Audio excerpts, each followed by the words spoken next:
तो शुरू करते हैं। सोप सोपक्रमम सोपक्रमम निरुपक्रमम कर्म तथ्य संयमात अपरांत ज्ञानम व अर्षभ्यो। यहाँ पे दो कर्मों की बात की गई है, उपक्रम से सहित और उपक्रम रहित। दो प्रकार के कर्म की बताया यहाँ पे। तो इन पे संयम करने से जो योगी उसको सिद्धियाँ प्राप्त होती हैं। तो कौन कौन सी सिद्धियाँ प्राप्त होती हैं यहाँ बात की गई है। अपरांत ज्ञानम मतलब मृत्यु का ज्ञान हो जाता है। मतलब जो साधक सोपक्रम और निरुपक्रम पर संयम करता है तो उसे मृत्यु का ज्ञान हो जाता है कि उसकी मृत्यु कब होगी। सोपक्रम का मतलब होता है प्रारब्ध कर्म होते हैं, मतलब जिनके जो कर्म है, जो कर्म का फल आरंभ हो चुका है, मतलब हमने पहले कोई कर्म किए होंगे तो उनका फल हमें उनका फल मिल रहा है हमें, तो वो होते हैं सोपक्रमम, मतलब प्रारब्ध कर्म भी कहते हैं उन्हें। और जो नेक्स्ट है दूसरा जो कर्म है वो निरुप कर्म, संचित कर्म होते हैं ये। तो इनके कर्म के फल भविष्य में होने वाले हैं, मतलब जो हम अभी कर्म कर रहे हैं प्रेजेंट में, इनके फल जो हमें भविष्य में मिलेंगे वो होते हैं निरुपम कर्म। तो यहाँ पे देखो दो बताया है, अपरांत ज्ञानम और अरिष्टभ्य। यहाँ पे दो वर्ड का जिक्र किया हुआ है, दो कर्म बताए गए हैं। अपरांत ज्ञानम में सिद्धियां बताई गई हैं, सिद्धियों की प्राप्ति हो जाती है योगी को। अपरांत ज्ञानम वही होता है कि मतलब मृत्यु का ज्ञान हो जाता है आपको, कि आपको आपकी मृत्यु कब होगी, आपकी श्वास कब तक है, कब तक आपका जीवन है, उसका आपको ज्ञान हो जाता है।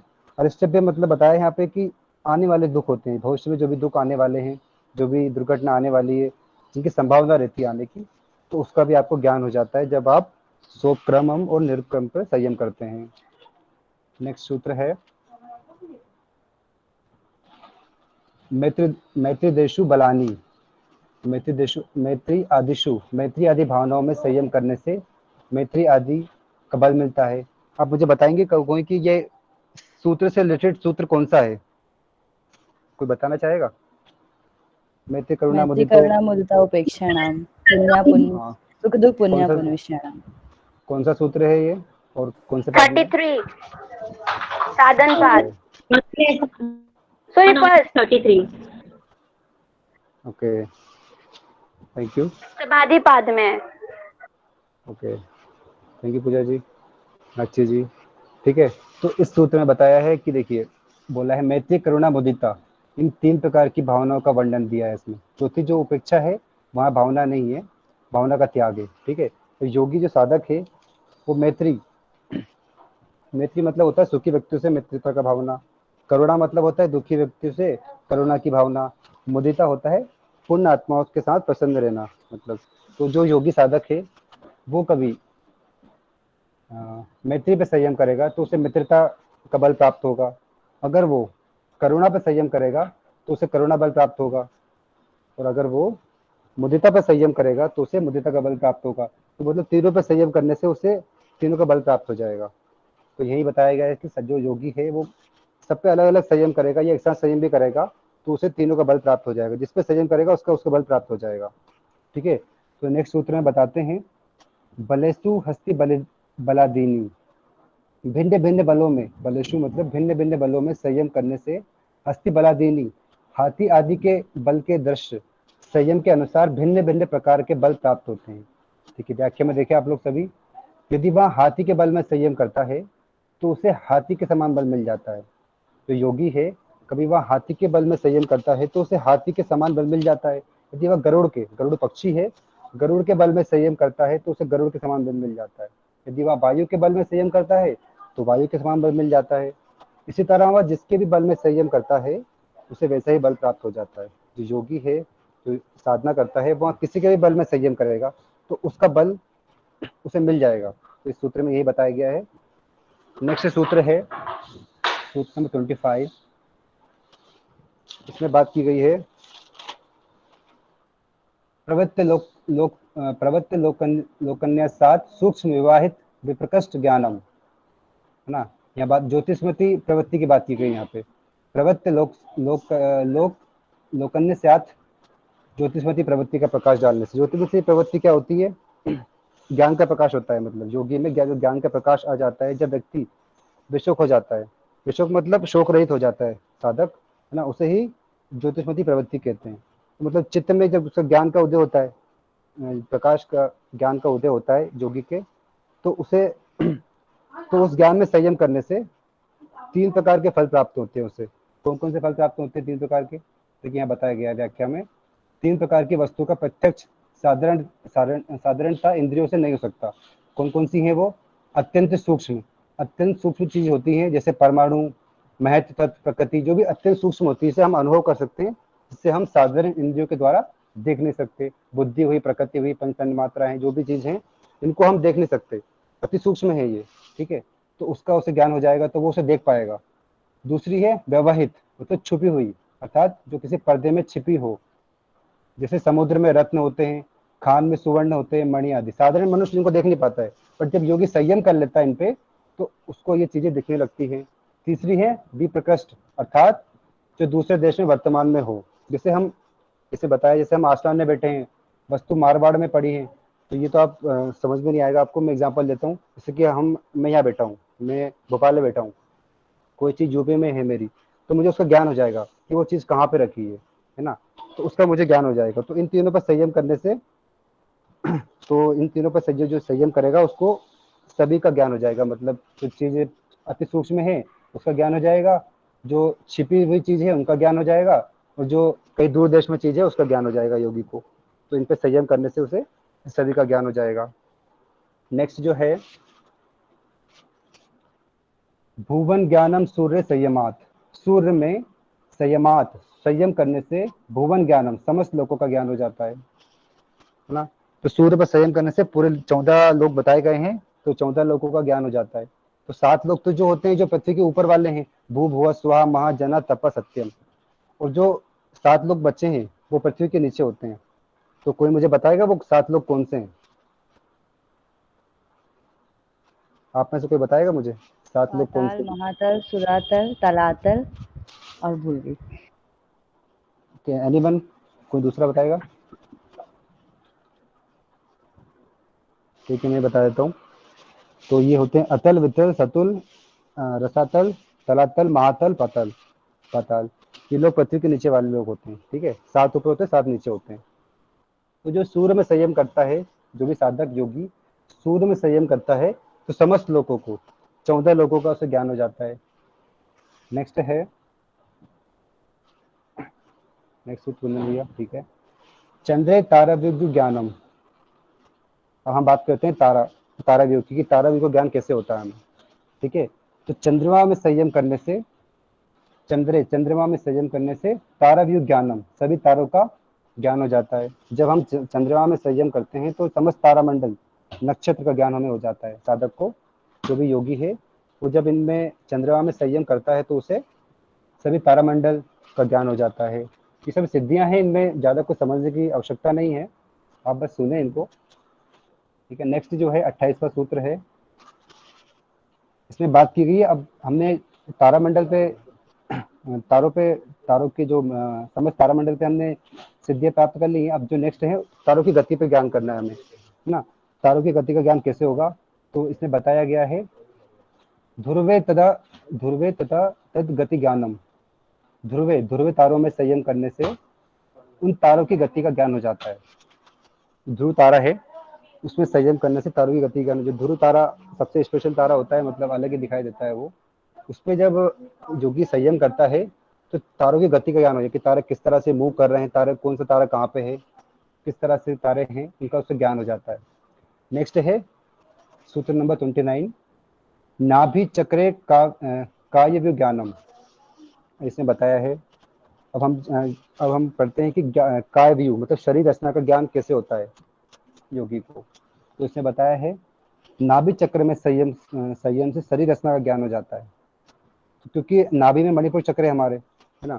और शरीर जो जिससे शरीर की समस्त नाड़ियां गुथी हुई है, मतलब हमारा शरीर में क्या, कौन से ऑर्गन कहाँ पे हैं, कौन से ऑर्गन क्या कार्य कर रहे हैं, शरीर की रचना, मतलब शरीर की रचना में सब आ जाता है उसके अंदर, कि उसको अंदर क्या काम हो रहा है, क्या काम नहीं हो रहा है शरीर के अंदर, शरीर का काम क्या है क्या नहीं है, समस्त शरीर का ज्ञान हो जाता है उसको, योगी को, जब वो नाभि पे संयम करता है।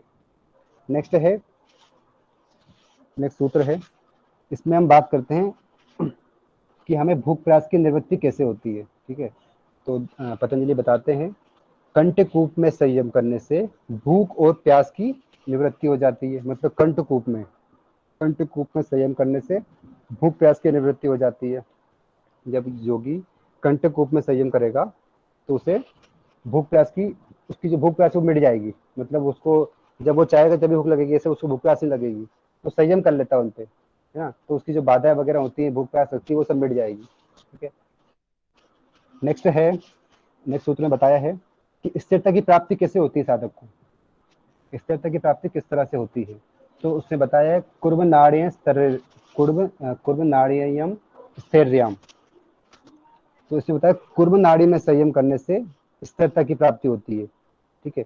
तो कुर्म नाड़ी की स्थिति कैसे, कहाँ पे है, कंठकूप है हमारा, कंठकूप के नीचे वक्ष स्थल, मतलब हमारा चेस्ट के पास कछुए के समान जो है, उसे कुर्म बोलते हैं यहाँ पे आप, नाड़ियों में नाड़ियां हैं, तो उसमें संयम करने से स्थिरता की प्राप्ति होती है, अर्थात चित्त और शरीर दोनों स्थिर हो जाते हैं। ठीक है। जब कुर्म नाड़ी में संयम करते हैं तो हमारे चित्त और शरीर दोनों स्थिर हो जाते हैं। नेक्स्ट सूत्र है सूत्र नंबर 32, इसमें बताया गया है मूर्ध ज्योतिषी सिद्ध दर्शनम, मूर्ध ज्योतिषी, मुर्दा की ज्योति में संयम करने से सिद्ध पुरुषों के दर्शन हो जाते हैं। ठीक है। तो मूर्ध ज्योति मतलब कपाल कुंवर होता है हमारा। ठीक है। कपाल कुंवर पर संयम से सिद्ध पुरुष, जो भी ज्ञानी पुरुष है, सिद्ध पुरुष है, उनके दर्शन हो जाते हैं हमें, जो साधक योगी साधक जो भी साधना कर रहा है, वह कभी मूर्धा की ज्योति में संयम करता है। नीरज जी स्लाइड ऊपर कर दीजिए, स्लाइड नहीं आया हो। ओके। ठीक है। हाँ, तो कहाँ थे अपन, हाँ, मुद्दा ज्योतिषी, मुर्दा की ज्योति में संयम करने से कपाल कुंवर होता है, मुर्दा मतलब कपाल कुंवर, है ना, इसमें जब योगी संयम करता है तो उसे सिद्ध पुरुषों के दर्शन हो जाते हैं। ठीक है। नेक्स्ट है प्रति 33 सूत्र, कुंदन भैया ऊपर कर देना। प्रतिभात सर्वम, व मतलब अथवा प्रतिभात, प्रति प्रति ज्ञान उत्पन्न होने से बिना किसी संयम के, मतलब यहाँ पे आपको संयम करने की जरूरत नहीं पड़ेगी, धारणा ध्यान समाधि की जरूरत नहीं है आपको यहाँ पे, सर्वम योगी को पहले कही हुई सारी बातों का ज्ञान हो जाता है ना।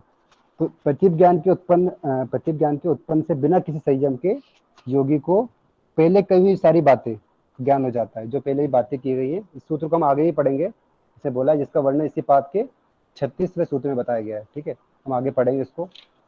नेक्स्ट है 34 सूत्र, इसमें बताया हृदय चित्त सवित,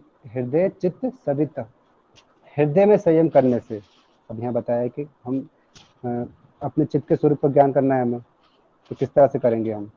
ठीक है, तो यहाँ बताया है हृदय में संयम से साधक अपने चित्त के स्वरूप का ज्ञान प्राप्त कर लेता है। जब वो साधक हृदय में संयम करेगा, अपने हृदय में संयम करेगा, तो उसे अपने चित्त का ज्ञान मिल जाएगा।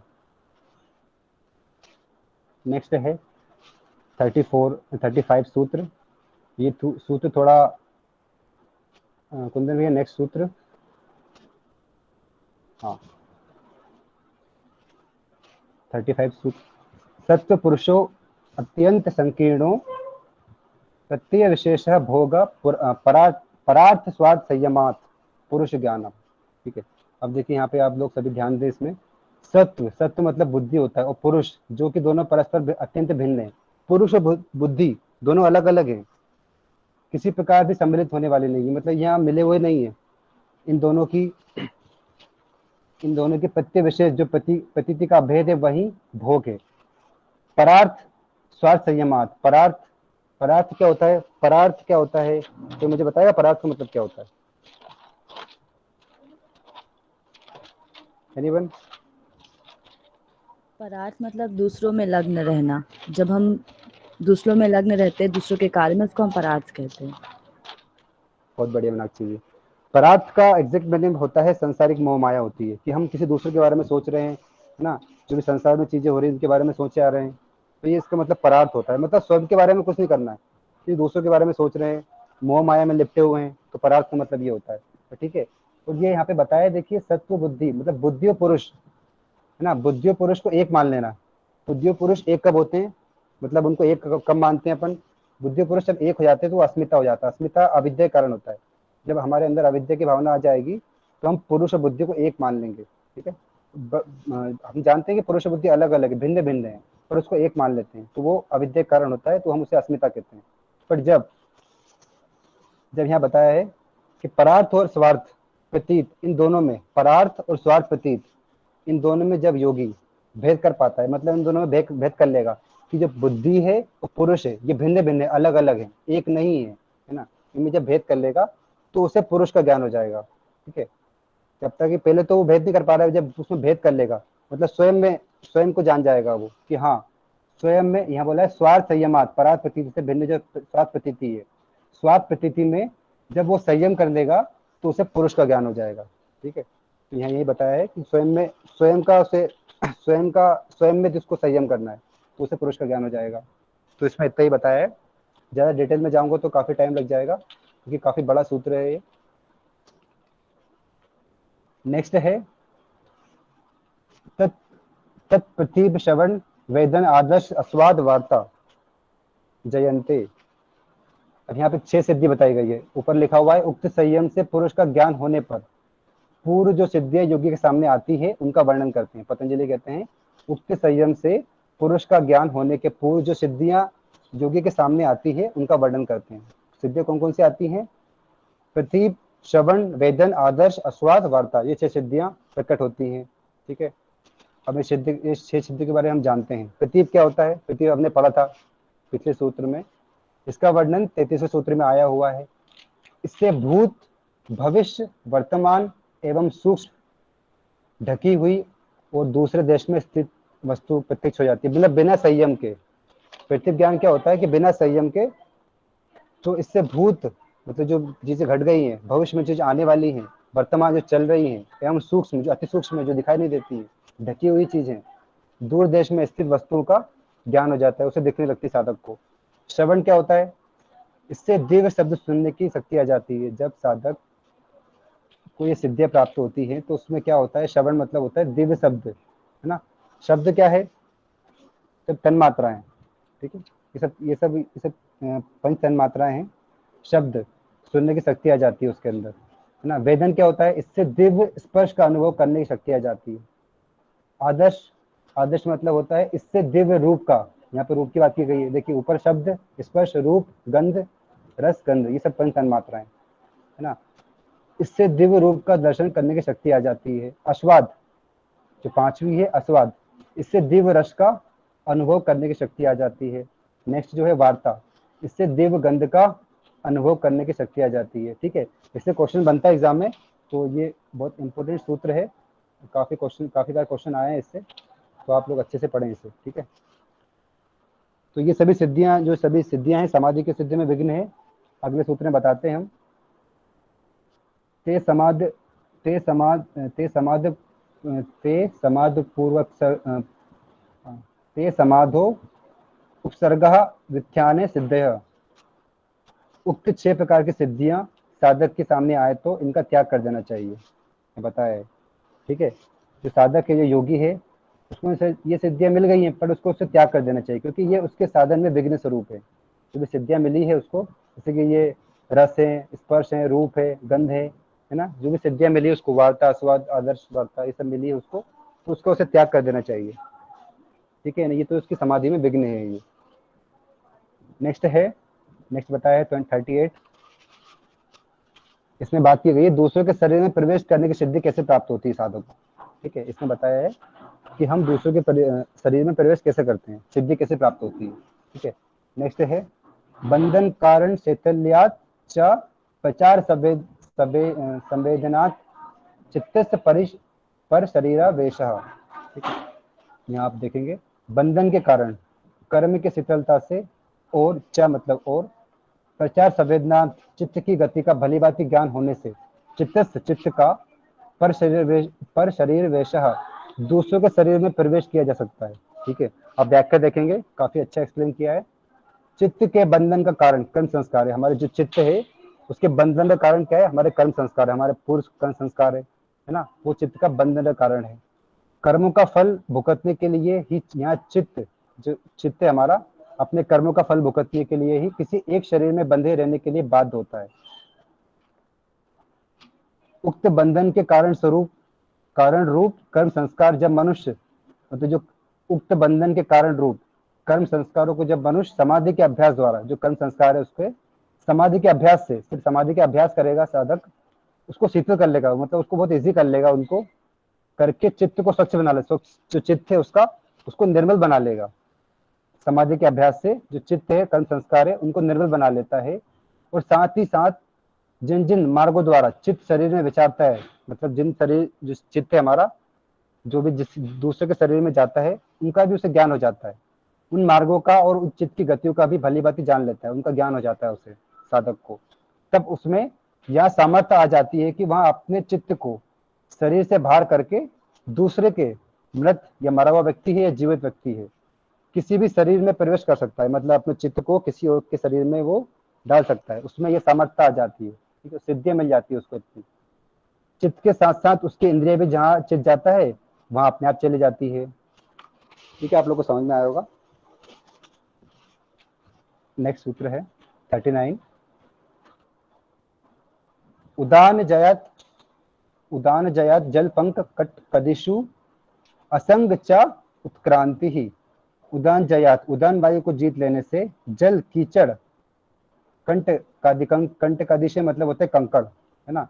उदान वायु को जीत लेने से जल कीचड़ कंटकादि असंग, उसके शरीर का संयोग नहीं होता है। और जो योगी साधक है, जब वो उदान वायु को जीत लेता है तो जल कीचड़, मतलब वो जल कीचड़ पृथ्वी पे होते हैं तो इनके संपर्क में आएगा ही नहीं, वो ऊपर हवा में रहेगा, वो उसके शरीर का संयोग नहीं होता इनसे। ऊर्ध्व गति मतलब ऊपर, ऊर्ध्व गति को प्राप्त हो जाता है, ऊर्ध्व गति में ऊपर उड़ता है वो। ठीक है, यहाँ पे बताए गए हैं, देखो 5 प्राण के बारे में बात की गई यहाँ पे। प्राण, अपान, समान, व्यान, उदान। आप सभी भली भांति जानते हैं इनके बारे में, तो यहाँ समय का थोड़ा ध्यान रखते हुए हम लोग आगे बढ़ेंगे। आप लोगों ने कई जगह पढ़ा है प्राण, अपान, समान, उदान के बारे में। नेक्स्ट सूत्र है 40वां सूत्र। समान जयत ज्वालनम। समान वायु को जब योगी समान वायु को जीत लेता है तो वह उसका शरीर जो है दीप्तिमान हो जाता है। उसका शरीर अग्नि की तरह दीप्तिमान, जैसे अग्नि होती है दीप्तिमान, उस तरह से उसका शरीर होता है। समान वायु को जीत लेने से योगी का शरीर दीप्तिमान हो जाता है। तो इसमें इतना ही बताया बस।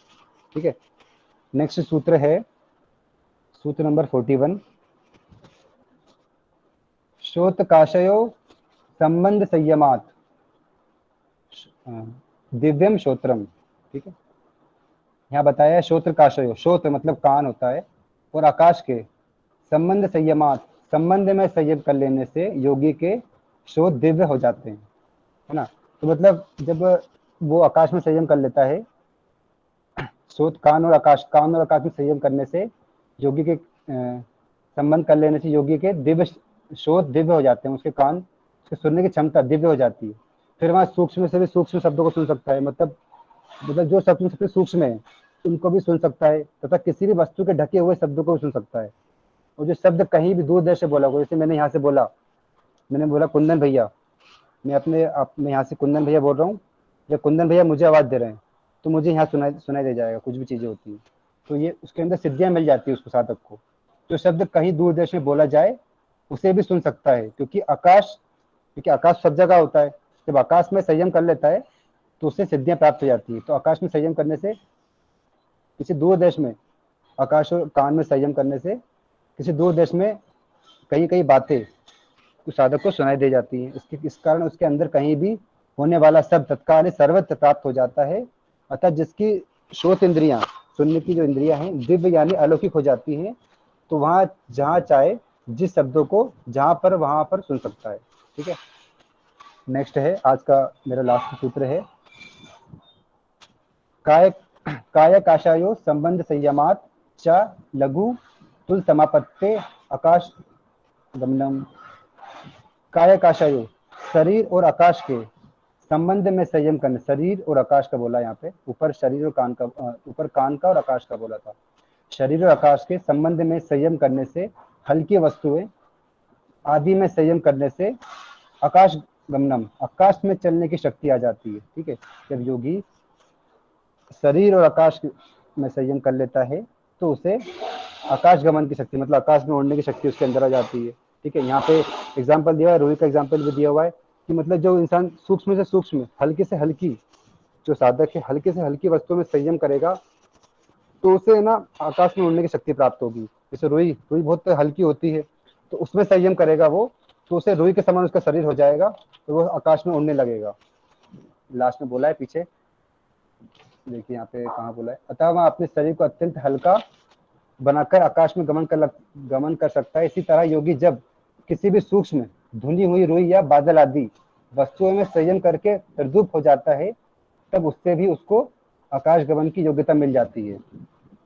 ठीक है, तो सभी को धन्यवाद, और मेरा यही तक था आज का सूत्र। आगे मीनाक्षी जी कंटिन्यू करेंगी। आशा थैंक यू करता हूँ आप नीरज लोग जी। को आपको समझ में आया होगा, नहीं आया तो मुझसे भी पूछ सकते हैं आप, कुछ दिक्कत हो तो आपको। जी क्लास के बाद पूछ लीजिएगा आप लोग, अगर होगा कुछ डाउट तो। हम स्टार्ट करते हैं। तो कुंदन भैया 43 नहीं 44 आप पहले सूत्र निकालिए। उसके पीछे की एक वजह है, क्योंकि सीक्वेंस पतंजलि में क्या दिया हुआ है सीक्वेंस, लेकिन कुछ चीजें आगे पीछे होती हैं। ठीक है, तो अब हम पढ़ने जा रहे हैं आगे की सिद्धियां, जो आगे की सिद्धियों के बारे में बताया गया, जिससे क्वेश्चन ज्यादा पूछे जाते हैं। ठीक है, तो 44 श्लोक है 3/44, उसमें भूत जय की बात की गई है। यहाँ भूत जय मतलब भूत पिशाच का जय नहीं, यहाँ पर बात की गई है हमारे जो पंच महाभूत होते हैं उनकी। ठीक है, अब इसे बताया गया है स्थूल स्वरूप सूक्ष्म अन्वय अर्थ तत्व संयमाद भूत जया। स्थूल स्वरूप सूक्ष्म अन्वय अर्थात इन 5 प्रकार की अवस्थाओं में संयम कर लेने से योगी को पांचों भूतों पर विजय प्राप्त हो जाती है। ठीक है, अब मुझे कोई 5 भूतों के नाम बता दीजिए जल्दी से, कि 5 महाभूत कौन कौन से होते हैं सीक्वेंस से। आकाश, वायु, जल, पृथ्वी, अग्नि। Very good. ठीक है, तो हमारे जो 5 तत्व होते हैं, ठीक है, पृथ्वी जल अग्नि वायु आकाश सीक्वेंस से। ठीक है, अब इसमें बताया गया इस सबसे पहले इनकी अवस्थाएं बताई गई हैं। 5 अवस्थाएं होती हैं। फर्स्ट अवस्था का नाम है स्थूल अवस्था। स्थूल अवस्था में बताया गया है, भैया थोड़ा नीचे कर दीजिएगा। स्थूल अवस्था में बताया गया है जिस रूप में हम इनको अपनी इंद्रियों द्वारा अनुभव करते हैं, उसको हम स्थूल अवस्था कहते हैं। ठीक है, गीता में इसी को इंद्रिय गोचर बोला गया है, तो इसको आप अंडरलाइन कर लीजिएगा कि सूक्ष्म जो महाभूत हैं उनकी स्थूल अवस्था को इंद्रिय गोचर कहा जाता है। ठीक है, अब इसमें स्थूल अवस्था मतलब बताया गया है, जैसे कि आप कोई भी चीज लीजिए, आप कोई चीज देखते हैं तो उसके लिए आपको क्या करते हैं, आपकी नेत्र की आवश्यकता पड़ती है। ठीक है, नेत्र के लिए आपको क्या करना चाहिए, अग्नि की और रूप की आवश्यकता पड़ती है। तो जो अग्नि है उसका अगर हम बात करें तो जो हमारी अग्नि है उस कैसे आएगी, उसकी तन्मात्रा के पीछे। तो जो हमारे पंच महाभूत हैं उनकी तन्मात्राएं होती हैं, जो उनकी सूक्ष्म अवस्थाएं होती हैं जनरली। लेकिन क्या होता है जब हम उनको केवल देखते हैं, मतलब जब हम अनुभव बस करते हैं, तो वो उसकी स्थूल अवस्था कहलाती है। ठीक है, तो पृथ्वी जल अग्नि वायु आकाश के द्वारा जब हम किसी चीजों का अनुभव करते हैं वह उसकी स्थूल अवस्था है। इसके बाद बताया गया स्वरूप अवस्था। स्वरूप अवस्था में बताया गया है भूत के लक्षण। ठीक है, वही जो हमारे पंच महाभूत हैं उनके लक्षण की बात कही गई है, उसको हम स्वरूप अवस्था कहते हैं। जैसे कि पृथ्वी हो गई, पृथ्वी का हमने गुण पढ़ा था, क्या होती है पृथ्वी, भारी होती है, गुरु होती है। ठीक है, तो उसमें बताया गया कि जो पृथ्वी है उसका कार्य क्या होता है, उसका लक्षण क्या होता है, मूर्ति। मूर्ति अर्थात मिट्टी से अगर हम कनेक्ट करें तो इसका कार्य क्या होता है, स्थिरता होती है। ठीक है, किसी भी चीज के अंदर स्थिरता लाना पृथ्वी का कार्य है। जल का कार्य क्या है, रस, जो गीलापन करता है। ठीक है, तो ये इनके गुण बताए गए। वैसे ही अग्नि का उष्णता होती है, और वायु की गति कंपन। आकाश का अवकाश, अगर आप आकाश ऊपर की ओर देखेंगे तो पूरे तरीके से खाली है, शून्य है। ठीक है, तो ये इनकी स्वरूप अवस्था कहलाई जाती है, मतलब कि जितने भी पंच महाभूत है उनकी भिन्न भिन्न सत्ता है, उनका अनुभव हम उनके लक्षणों के द्वारा कर सकते हैं। अगर आप बारिश हो रही है, बारिश में आप भीगेंगे तो आप ये नहीं बोलेंगे कि मेरे शरीर में मिट्टी लग गई, आप क्या बोलेंगे, मेरे शरीर में पानी गिरा है। तो आप उसका अनुभव कैसे कर रहे हैं, आप पानी आपके शरीर में गिरा तो आपको पता चला हाँ कि जल तत्व की कुछ ना कुछ अस्तित्व है हमारे दुनिया में या हमारी जिंदगी में। ठीक है, अब नेक्स्ट बताते हैं सूक्ष्म अवस्था। जितनी भी हमने अभी 5 तत्व पढ़े उनकी सूक्ष्म अवस्था कहलाती है तन्मात्राएं। ठीक है, पंच महाभूतों की सूक्ष्म अवस्था को तन्मात्रा कहते हैं हम। ठीक है, भैया आप साउंड आ रहा है, शायद किसी का माइक ऑन है, आप अपना माइक म्यूट कर लें जिनका भी ऑन है। ठीक है, अब इसे बताया गया सूक्ष्म अवस्था में इसको जो है हमारी कारण अवस्था कहा जाता है, जिसको तन्मात्रा और सूक्ष्म महाभूत भी कहते हैं। अब जो हमारी पृथ्वी है, हम पृथ्वी से स्टार्ट करते हैं। पृथ्वी की जो सूक्ष्म अवस्था है वह है गंध। हम पृथ्वी को गंध की तुलना, जैसे आप लाल मिट्टी होगी या फिर चिकनी मिट्टी है या काली मिट्टी है, या फिर हम चूना लेते हैं, कोई भी चीज आप देखें, या फिर पानी जब गिरता है तो आपकी मिट्टी की सुगंध देखते होंगे, कितनी कोमल या फिर कितना अच्छा लगता है, हमें उसको सूंघ के लगता है कि मिट्टी वाह कितनी अच्छी महक आ रही है। तो क्या होता है, हम उसको उसकी गंध के थ्रू, या फिर उसकी गंध, यहाँ सुगंध की बात की गई है, के थ्रू हम जानते हैं, ठीक है। वैसे ही जल का क्या होता है, रस तन्मात्रा, अग्नि का होता है रूप तन्मात्रा। अग्नि यहाँ पर आप देखिए कि जब आग लगती है, जैसे हम कभी देखते हैं अंधेरा है और आप आग जलाइए वहां पर तो उजाला आ जाता है, हम एक दूसरे को देख पाते हैं, ठीक है। तो वो क्या है, अग्नि की रूप अवस्था। वायु की क्या होती है, स्पर्श, ठंडी ठंडी हवा चलती है, आपको ठंड लगती है, आप ठंड महसूस करते हैं, तब आप कपड़े पहनते हैं, ठीक है, तो वायु का स्पर्श होता है। आकाश का क्या होता है, शब्द, जब बहुत तेज आकाश में वायु चलती है, जब स्पेस जहां पर रहेगा वहीं पे तो वेव लेंथ काम करेंगी, ठीक है, तो आकाश की शब्द अवस्था। इस प्रकार चौथा है अन्य अवस्था, अन्वय अवस्था। अन्वय मतलब होता है मिला जुला, जब पांचों तत्व मिलजुल कर काम करते हैं, किसकी उपस्थिति में, प्रकाश क्रिया स्थिति की उपस्थिति में। प्रकाश मतलब सत, क्रिया अर्थात रज, और स्थिति मतलब तम। इन तीनों की उपस्थिति में जब पांचों पंच महाभूत कार्य करते हैं तो हम उसको अन्वय अवस्था कहते हैं, ठीक है। इसी को ही हम भूतों में त्रिगुण का जो स्वभाव है उसे हम अन्वय अवस्था कहते हैं। अब नेक्स्ट आता है हमारा अर्थवत्व। तो जैसे पहले ही बताया गया था, हमने उपनिषदों में भी पढ़ा है कि जो हमारी रई होता है, प्राण होता है, तो रई क्या होती है, भोग्य होती है, प्राण जो होता है भोक्ता होता है। वैसे ही प्रकृति क्या होती है, वो भोग करवाती है और पुरुष भोग करता है, तो प्रकृति का कोई ना कोई प्रयोजन है। उसी प्रकार जो पंच महाभूत है उनका भी उदय प्रकृति से ही हुआ है, तो उनका भी कुछ ना कुछ प्रयोजन जरूर होगा, तो उस प्रयोजन को हम अर्थत्व कहते हैं। तो पंच महाभूतों द्वारा जब हम पुरुष को भोग अपवर्ग कराते हैं तो उसको हम अर्थत्व अवस्था कहते हैं। और इन पांचों अवस्था में जब जय कर लिया जाता है या संयम कर लिया जाता है तो हमको भूत जय नामक सिद्धि प्राप्त होती है, ठीक है। अब इसको बताने का मेन मोटिव क्या था, इसके बाद हम पढ़ेंगे 43 श्लोक नंबर, ठीक है। 43 में बताया गया है, जब हम जो हमारा पंच महाभूत है उसके थ्रू हमारा शरीर बना है, हम पंच महाभूतों पे विजय कर लेते तो हम अपने शरीर पे विजय आसानी से कर सकते हैं। तो अब बताया गया है यहाँ पर मन की व्यापक अवस्था। अगर आपको लिखना है 43 नंबर तो आप इसका टॉपिक डाल सकते हैं, मन की व्यापक अवस्था। अब इसमें दो चीजें बताई गई हैं, पहले मैं सूत्र पढ़ देती हूँ। बहिर्कल्पिता वृत्तिर महाविदेहा ततः प्रकाश आवरण क्षय। शरीर के बाहर अकल्पित स्थिति का नाम महाविदेहा है, उस बुद्धि की ज्ञान शक्ति के आवरण का क्षय हो जाता है। अब देखिए दो वृत्तियां होती हैं, एक कल्पित होती है, एक अकल्पित होती है। कल्पित मतलब जब हमारे मन का हमारे शरीर के साथ संबंध होता है या हमें अपने शरीर का बोध होता है तो उसे हम कल्पित कहते हैं, ठीक है।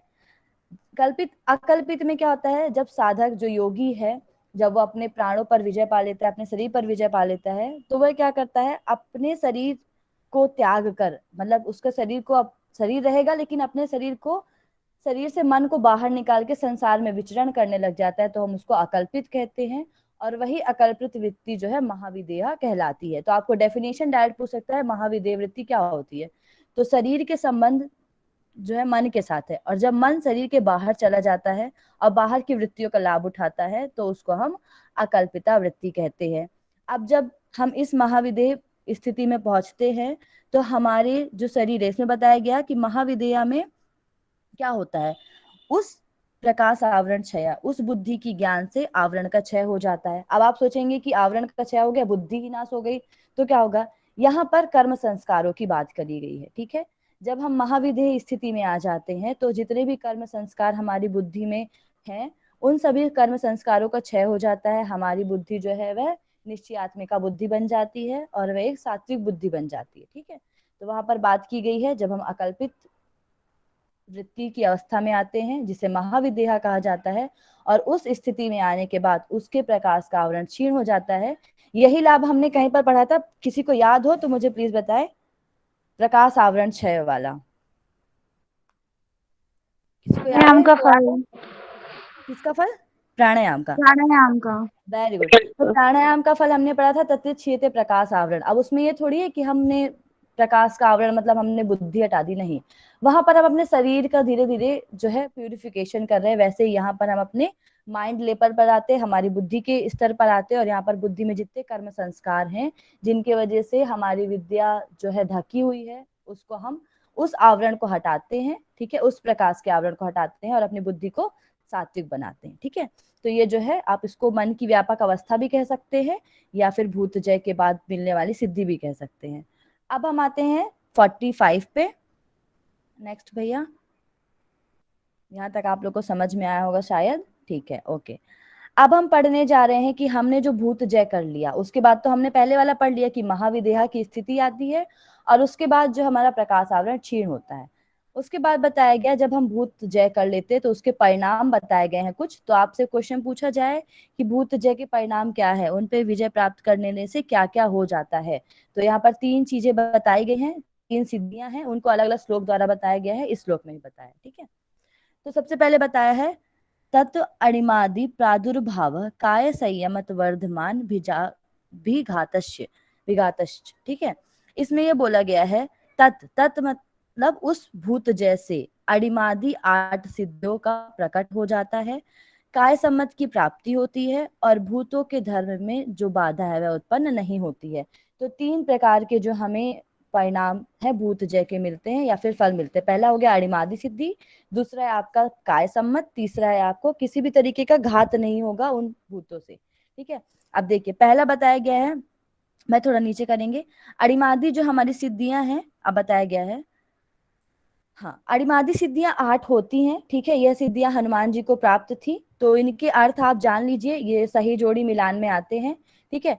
अणिमा मतलब होता है अणु, मतलब जितना से जितना छोटा बन सके उसको हम अणु कहते हैं। जैसे हनुमान जी थे, वो सुरसा के मुख में लंका में प्रवेश करते समय उन्होंने किया था, ये रामायण के सुंदरकांड में बताया गया, ठीक है। अणिमा मतलब छोटा, अणु के समान। लघिमा मतलब क्या होता है, लघु, जो कि शरीर का हल्कापन है। हमने इसका पढ़ा भी है कि प्राणायाम करने से हमारे शरीर में लघुता आती है, लघुत्वम आता है। तो शरीर के हल्केपन की बात की गई है लघिमा मतलब। इसमें बताया गया है कि अगर हम लघिमा करते हैं तो इससे जल, पंख और कंठदादी बाधा नहीं होती है। मुझे बताइए, अभी नीरज जी ने बताया था ये वाला किसी का विभूति का, वो कौन सी विभूति का था, किस पे जय करने से हमें जल और कंकड़ से हम जो है संबंध नहीं रखते हैं? कोई भी मुझे एक बताएं। उद्यान, सॉरी उदान उड़ान वायु। Very good. तो उड़ान उदान वायु वायु पर को जब हम देते जय हैं। करते हैं तो हम जो जल, पंख मतलब कंकड़ है, जल है, कीचड़ है, पंख मतलब कीचड़ होता है, ठीक है। कीचड़ किसी भी तरीके की बाधा उत्पन्न नहीं करती। हम छोटे हो जाते तो हमें उनसे संपर्क नहीं होगा। आकाश में गमन करने की शक्ति आती है, ठीक है। ये आकाश में गमन करने की शक्ति भी बताया था उन्होंने, काय वाला। काय और आकाश का जब संबंध होता है तो आकाश गमन की हमें शक्ति मिलती है, ठीक है। तो ये लघिमा हुआ। महिमा मतलब शरीर को बड़ा कर लेना, महान। महिमा से आप देखिए महान, महान व्यक्ति कौन होता है, बड़ा होता है। तो शरीर को बड़ा कर लेना महिमा कहलाता है। जिस प्रकार हनुमान जी ने सुरसा के सामने किया था, अपने शरीर को बहुत बड़ा कर लिया था, फिर अणु रूप में कर लिया था, ठीक है। तो ये भी रामायण सुंदरकांड में बताया गया है। आपको डायरेक्ट ये भी पूछ सकता है, पूछा नहीं गया है, पूछ सकता है कि ये एग्जाम्पल कहाँ पर दिया हुआ है, ठीक है। तो ये चीज आप अच्छे से पढ़िएगा। महिमा के बाद है गरिमा। गरिमा मतलब गुरु, आप याद रखिए। गुरु हमने पढ़ा था आयुर्वेद में, गुरु मतलब क्या होता है, भारी। तो जो हमारा शरीर जब भारी हो जाता है तो उसको हम गरिमा कहते हैं, ठीक है। नेक्स्ट है आपका प्राप्ति। अब जनरली हम कंफ्यूज कहाँ पर होते हैं, प्राप्ति और प्राकाम्य में, ठीक है। तो क्योंकि हम दोनों सोचते हैं कि दोनों में तो हमारी इच्छाओं की पूर्ति हो रही है, लेकिन प्राप्ति में क्या होता है, आप संकल्प मात्र से ही आप किसी इच्छित भौतिक पदार्थ की प्राप्ति करते हैं। ये कोई वस्तु होती है, ठीक है। यहाँ पर आपकी इच्छा की बात नहीं की जा रही है, यहाँ पर वस्तु की बात की जा रही है। अगर आप कोई वस्तु चाहते हैं, जैसे आप चाहे मुझे कार चाहिए, तो आपने संकल्प कर लिया मेरे को तो BMW चाहिए, ठीक है। तो आपको चाहिए, आपके सामने प्रकट हो जाएगी BMW, ठीक है।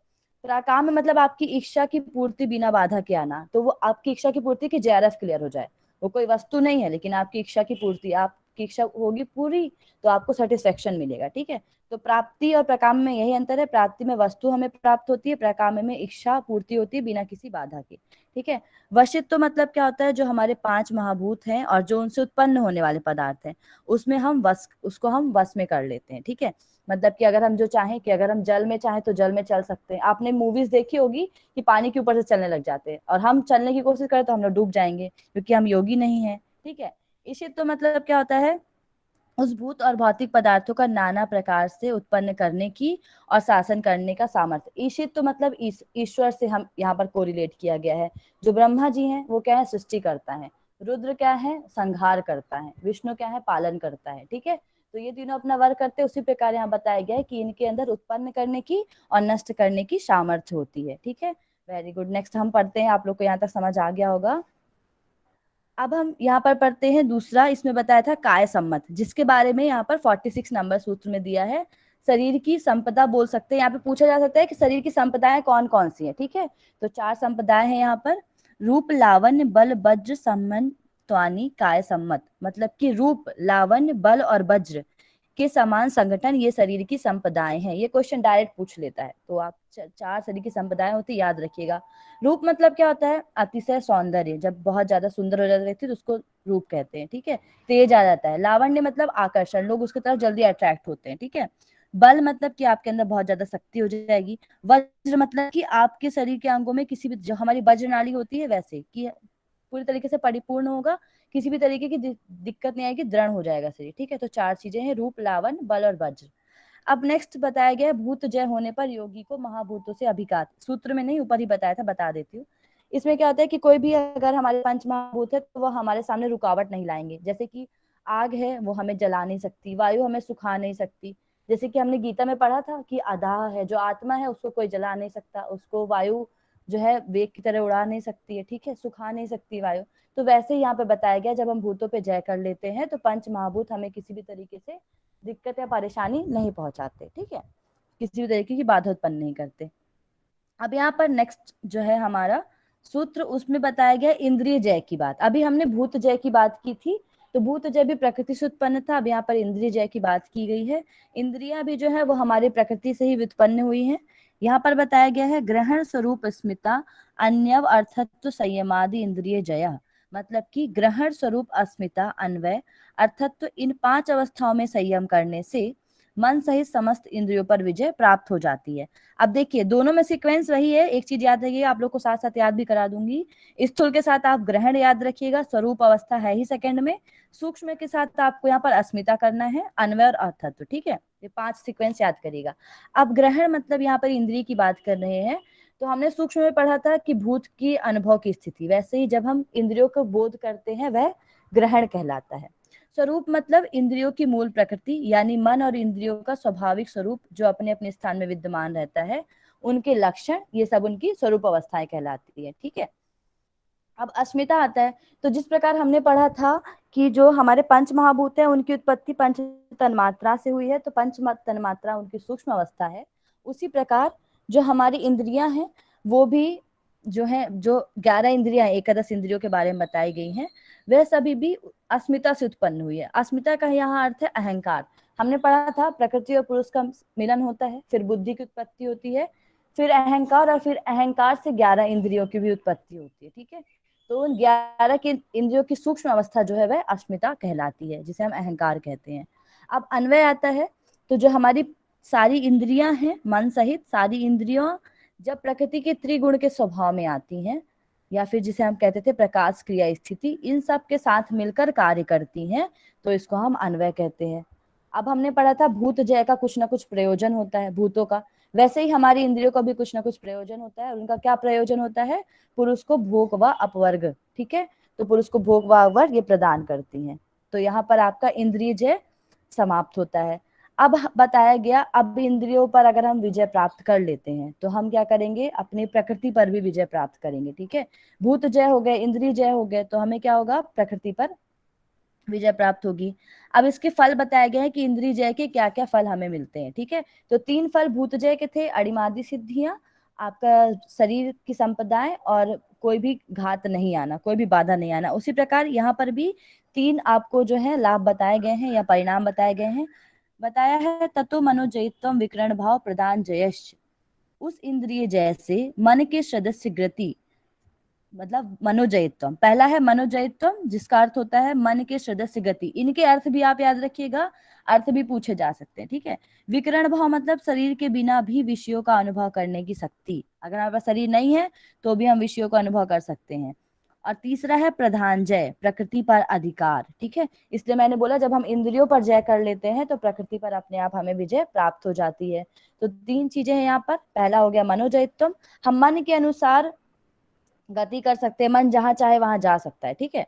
विकर्ण भाव में यही कि जैसे आप देखें कि कोई इंद्रिया है हमारी, मान लीजिए अगर आपकी आंख है तो आंखें नहीं भी है लेकिन आप आंख के बिना देख सकते हैं। जनरली हम देखते हैं कुछ लोग हैं जिन्हें नहीं दिखता है, नहीं कुछ ना कुछ प्रॉब्लम होती है, लेकिन उनके पास वह अनुभव रहता है, वो चीजों को समझ पाते हैं। जिन्हें सुनाई नहीं देता फिर वो चीजों को सुन देख देख के, छू के, टच करके कुछ समझते हैं। वैसे ही आंख जिन्हें नहीं दिखती वैसे, तो यहाँ पे वही बताया गया कि आंखों के बिना देखना ही विकर्ण भाव कहलाता है। एक एग्जाम्पल दे रही हूँ आपको, नेक्स्ट प्रधान, जब मैं वही बताया, प्रधान मतलब जो इन सब की प्रधान है क्या, प्रकृति, उसका विजय हम प्राप्त कर लेते हैं। ठीक है, तो ये तीन जो है इंद्रिय जय के आपको लाभ बताए गए हैं या परिणाम बताए गए हैं।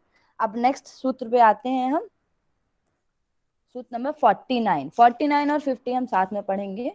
49 में बताया गया है, अब ये जो हमारी इंद्रियां थी उनके उनके बाद जब हमने सब पर विजय प्राप्त कर ली, हमने पुरुष अहंकार पे विजय प्राप्त कर ली, भूत पर विजय, इंद्रिय पर विजय प्राप्त कर ली, अब क्या होता है, तो वहां पे बताया गया है सत्व पुरुष अनंत्या ख्यातिर मात्रस्य सर्वभावत अधिष्ठातृत्वम सर्व ज्ञातव्य च। ठीक है, अब इसमें बताया गया है बुद्धि और पुरुष इन दोनों की विभिन्नता मात्र का ही जिसमें ज्ञान रहता है, ऐसी सबीज समाधि को प्राप्त योगी को सब भावों पर स्वामी भाव प्राप्त हो जाता है। अब यहाँ पर क्या बोला गया है, सबीज समाधि हमें कैसे प्राप्त होती है, जब हमारे अंदर रितंबरा प्रज्ञा की उत्पत्ति होती है। ठीक है, तो यहाँ पे बोला गया है कि ये सब जब भिन्नता का हमें ज्ञान हो जाता है, तब इस अवस्था को हम सबीज समाधि कहते हैं। और जब हम सबीज समाधि कर लेते हैं तो उसके बाद हमें सभी भाव, जितने भी भाव हैं, जैसे वहां पर रितंबरा प्रज्ञा की बात की गई थी कि सभी संस्कार रितंबरा प्रज्ञा से नष्ट हो जाते हैं, तो रितंबरा प्रज्ञा उस टाइम पे क्या है, उस टाइम पे वो क्वीन है वहां की। ठीक है, वैसे ही यहाँ पे क्या बताया गया कि जब हम सब चीजों को जान लेते हैं, जब सभी समाधि में आ जाते हैं, तो सभी भावों पर स्वामी भाव हो जाता है और सर्वज्ञ भाव की प्राप्ति हो जाती है। ठीक है, इसमें सभी तमोगुण जो है धुल जाते हैं, रजोगुण धुल जाते हैं, बुद्धि पूरी तरीके से शुद्ध और सत्व हो जाती है। ठीक है, इसलिए यहाँ पे बात की गई है। नेक्स्ट सूत्र में जाएंगे, ज्यादा समझने की बात नहीं, इसके फलों को आप लोग याद रखिएगा। नेक्स्ट सूत्र की ओर हम जाएंगे। अब इसमें बताया गया है 50, ओके, हाँ एक सेकेंड, हाँ, अब आप 49 के बाद भैया आप 52 लगाइए, 50 हम बाद में करेंगे, 49 के बाद 52 एक बार करिए। ठीक है, हमने वहां पे क्या पढ़ा था, जब हमको पुरुष और प्रकृति के बीच जब ज्ञान आ जाता है कि दोनों है क्या, ठीक है, जब उस चीज का ज्ञान हो जाता है तो उसे हम विवेक ज्ञान कहते हैं, दोनों के बीच भेद को। तो वो क्या था, पहला उसका अर्थ बताया गया था, सत्व और पुरुष के बीच भेद हो जाना, जब बुद्धि जो है हमारी पूरी तरीके से प्योर हो जाती है। यहाँ पर बताया गया विवेक ज्ञान की उत्पत्ति का दूसरा उपाय क्या है। ठीक है, 52 पे, तो इसको हम चरम सत्य का ज्ञान भी कहते हैं या चरम अवस्था भी कहते हैं। ठीक है, इसी को ही हम प्रातिभ ज्ञान भी कह सकते हैं, जो नीरज जी ने आपको पढ़ाया था। ठीक है, इसमें बताया गया है क्षण तत्क्रमयो संयमादित्वेक ज्ञान, क्षण और उसके क्रम में संयम करने से विवेक जनित ज्ञान उत्पन्न होता है। ठीक है, कैसे कैसे उत्पन्न होता है, पहला तो पुरुष और प्रकृति के भेद करने से विवेक ज्ञान उत्पन्न होता है, दूसरा है बताया क्षण और उसके क्रम में संयम करने से। अब क्षण क्या है, क्षण का एक एग्जाम्पल बताया, क्षण जो है मूवमेंट है, काल की न्यूनतम इकाई है, जिस पल हम जी रहे हैं छोटा सा छोटा हुआ क्षण है, और उसके बाद जो दूसरा क्षण प्रकट होने वाला है, जो प्रकट होने का सिलसिला है, वह क्रम है। एक एग्जाम्पल लेते हैं, आप माला लीजिए, जब आप जाप करते हैं या रुद्राक्ष की माला या तुलसी की माला, आप एक माला को, एक मोती को आप पीछे करते हैं तो दोबारा दूसरी मोती आती है, एक मोती अगर आप पीछे करेंगे तो दूसरी मोती आएगी, ये सीक्वेंस आपका कंटिन्यू जो है चलता रहेगा। ठीक है, तो क्या होगा, एक समय पे दोनों चीजें नहीं आ सकती हैं, तो वही बताया गया है, जहां पर पुरुष है वहां प्रकृति नहीं, तो दोनों के बीच भेद करना बहुत जरूरी है। बताया गया है दो क्षण एक साथ नहीं रहते, एक के जाने के बाद ही दूसरा क्षण आता है। ठीक है, तो प्रकृति और पुरुष की जो हम समझते दोनों एक है, वह एक नहीं है, यह अविद्या है, दोनों का अलग होना ही जो है विवेक ज्ञान है, उसे हमें समझना है। ठीक है, यही जो होती है हमें सत्य की अनुभूति होती है। ठीक है, अब इसके बाद नेक्स्ट बताया है 53 पे आइए भैया। ठीक है, 53 में बताया गया है अब उस विवेक ज्ञान के लक्षण क्या है, हमने पढ़ लिया विवेक ज्ञान कैसे होगा, पहले सत्व पुरुष के बीच भेद से फिर प्रकृति, अब उसके लक्षण क्या है वो बताया गया है। तो इसमें बताया गया है जाति लक्षण और देश भेद नहीं किया जा सकता, इस कारण जो दो वस्तुएं तुल्य प्रतीत होती है उसमें भेद की उपलब्धि विवेक ज्ञान कहलाती है। ठीक है, इसमें यही बोला गया है कि कोई भी वस्तुओं का जाति लक्षण और देश के भेद हम नहीं कर सकते। ठीक है, तो दो वस्तुएं हमें एक समान प्रतीत होती हैं, अगर हम उसको अलग अलग कर ले तो वह विवेक ज्ञान कहलाता है, ये उसके लक्षण है, दो चीजों को अलग अलग करना। ठीक है, नेक्स्ट सूत्र की ओर जाएंगे 54। अब यहाँ पे देखिए बताया गया विवेक ज्ञान की विशेषता, वो लक्षण थी, दो चीजों का अलग कर लेना लक्षण कहलाता है। ठीक है, अब विवेक ज्ञान की विशेषताएं क्या बताई गई हैं, तारकम सर्व विषयम सर्वथा विषयम क्रमम चेति विवेकजम ज्ञानम। अब इसमें बताया गया अब जब विवेक ज्ञान की प्राप्ति हमें हो गई तो उसकी विशेषताएं क्या है, वह व्यक्ति क्या क्या कर सकता है। ठीक है, तारकम मतलब जो संसार समुद्र से तारने वाला है। सर्वविषयम मतलब सबको जानने वाला। सर्वथा मिश्यम सब प्रकार से जानने वाला। हम सबको जानते लेकिन सब प्रकार से नहीं जानते कि उसकी पर्सनैलिटी अच्छी है, कि उसका मेंटल अच्छी है। किसी किसी का आप देखेंगे बॉडी बिल्डिंग बहुत अच्छी होगी, उसका फिटनेस बहुत अच्छी होगी, लेकिन माइंड उस क्या होगा, वो उसके बुरे विचार होंगे। ठीक है, आप जैसे योगी, कुछ लोग जो हैं वो बनते, ठीक है हम योगी बन गए हमारे पास ये, लेकिन उनके मन में क्या चल रहा है हमें नहीं पता है। तो सबको जानना और सब प्रकार से जानना। ठीक है, और बिना क्रम के जानने वाला, इस प्रकार वह विवेक जनित ज्ञान कहलाता है। ठीक है, तो 4 चीजें थी। अगर विशेषता पूछी जाए तो 4 चीजें बताई जाएंगी। तारकम, ठीक है, तारने वाला। फिर उसके बाद बताया सर्व विषयम, फिर सर्वथा विषयम, फिर अक्रमम। अक्रमम मतलब कि आज जो हुआ है उसके बाद की स्थिति क्या होगी उसको कोई नहीं जान सकता, लेकिन अगर हम उसको भी जान लेते हैं तो वह अक्रमम कहलाता है। अक्रमम का भाव समझना चाहिए कि यह क्रम से रहित है। ठीक है, और दूसरे ज्ञानों को भली भांति परिवर्तनशील नहीं है। इसी ज्ञान को हम पहले भी पढ़ चुके हैं पुरुष ख्याति में। ठीक है, जिसको हम परवैराग्य कहते हैं। तो ये यहाँ पर आपका खत्म हुआ आपका विवेक ज्ञान। ठीक है, विवेक ज्ञान के बाद नेक्स्ट अवस्था आती है कैवल्य की। तो भैया इसके लिए आप नेक्स्ट सूत्र जो है ओपन कर लीजिए, 50 नंबर 50 एक बार, सूत्र नंबर 50। ठीक है, मैं आप लोग को इसलिए आगे पीछे क्योंकि ये कॉन्सेप्ट आपको थ्योरी वाइज क्लियर करने पड़ेंगे इसलिए। ठीक है, अब इसमें बताया गया उसके बाद की अवस्था। तद्वैराग्यदपि दोष बीज क्षय कैवल्यम, उस सिद्धि में वैराग्य होने से। अब हमें पता चल गया विवेक ज्ञान क्या होता है, सत्व पुरुष। ठीक है, अब हमें वो सिद्धियां भी मिल गई, तारकम, सर्व विषयम, अक्रमम और सर्वथा विषयम। ठीक है, अब वो सब सिद्धियों में भी अगर वैराग्य हो जाता है तो दोष के बीज का नाश हो जाने से कैवल्य की प्राप्ति होती है। ठीक है, तो इस प्रकार से हमें विवेक ज्ञान के बाद कैवल्य की प्राप्ति होती है। हमारी नेक्स्ट अवस्था बताएगी।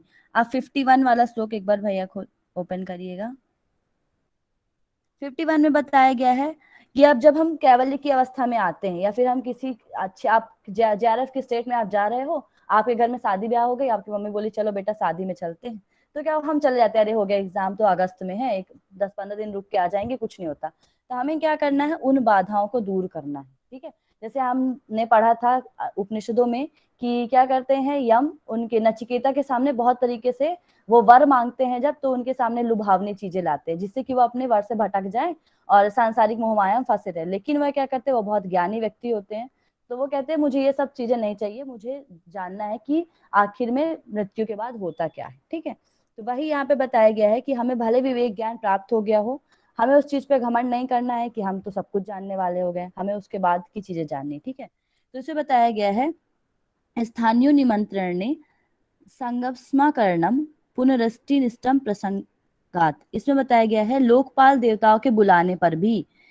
ना तो उनके भोगों में संग करना चाहिए, ना अभिमान करना चाहिए, क्योंकि ऐसा करने से पुनः अनिष्ट हो जाएगा। अब क्या होगा, अब जब आप लोकपाल के संग में गए, चलो मेरे को सब कुछ तो प्राप्त हो गया, थोड़ा इंद्र भगवान कुछ गिफ्ट विफ्ट दे रहे हैं, ले लेते हैं, कुछ नहीं होता, अभिमान करने लग गया, मेरे को तो सब ज्ञान है, मैं ज्ञानी बाबा बन गया। ठीक है, तो क्या होता है उस टाइम पे हम फिर से उस चीजों में फंस जाते हैं और अनिष्ट हो जाता है, मतलब कि बुरी चीजें फिर से घटने लग जाती है, हम एकदम अप लेवल से डाउन लेवल में चले जाते हैं। तो यही बोला गया कि हमें इन सब चीजों जो सुख सुविधाएं आती हैं योगी के जीवन में, वो सभी बाधा के समान ही है। ठीक है, लास्ट सूत्र आज का निकालेंगे 55, फिर हमारा खत्म होगा। चलिए, यहाँ पर हम लास्ट कैवल्य की बात कर रहे हैं, आखिर कैवल्य होता क्या है। ठीक है, भैया कहाँ चले गए 55 पे, थोड़ा धीरे धीरे पहुंच रहे हैं भैया, कोई बात नहीं, पहुंच जाएंगे जी। अब हम लास्ट आए कि आखिर कैवल्य की अवस्था होती क्या है। सत्व पुरुषयो शुद्धि साम्य कैवल्यम। अब हमने पुरुष और प्रकृति के भी भेद तो समझ लिया, पुरुष को अपना ज्ञान हो गया कि मैं स्वामी हूँ, प्रकृति जो है मेरे को डिस्टर्ब कर रही थी, ठीक है, या बुद्धि। अब यहाँ पे बात की गई बुद्धि और पुरुष इन दोनों को, भैया प्रेजेंट नहीं हो रही है स्क्रीन। अब बताया गया बुद्धि और पुरुष इन दोनों की जब समान भाव में शुद्धि हो जाती है तब हम इसको कैवल्य कहते हैं। दोनों अलग अलग तो हो गए, दोनों के बीच भेद हो गया, लेकिन जब दोनों की शुद्धि हो जाती है, जब दोनों समान भाव से शुद्ध हो जाते हैं, मतलब कि पुरुष का प्रयोजन खत्म हो गया, पुरुष अब उसको अपवर्ग की प्राप्ति हो गई और बुद्धि को भी जो है अपनी निर्मल अवस्था की प्राप्ति हो गई, तो यहाँ पर जो है कैवल्य की अवस्था होती है। यहाँ पे बताया गया इधर बुद्धि अत्यंत निर्मल होकर अपने कारण में विलीन होने लग जाती है और पुरुष बुद्धि के साथ अज्ञानकृत संबंध है उसका और तज्जनीय मल विक्षेप आवरण का अभाव होने से पुरुष भी निर्मल हो जाता है। इस प्रकार जब दोनों की समान भाव में शुद्धि हो जाती है तब हम इसे कैवल्य कहते हैं, वह चाहे किसी भी निमित्त से किसी भी प्रकार से क्यों ना हो जाए। ठीक है, मतलब कि कैसे भी किसी भी साधन के थ्रू हमें लास्ट स्टेज क्या है, कैवल्य। तो किसी भी थ्रू पहुंचे, चाहे अष्टांग योग से, क्रिया योग से, ईश्वर प्राणिधान से, हमें पहुंचना कैवल्य अवस्था तक है। तो आज आपका यहीं पे कंप्लीट होता है। Thank you so much. कोई भी डाउट हो तो आप लोग लास्ट में पूछ लेंगे।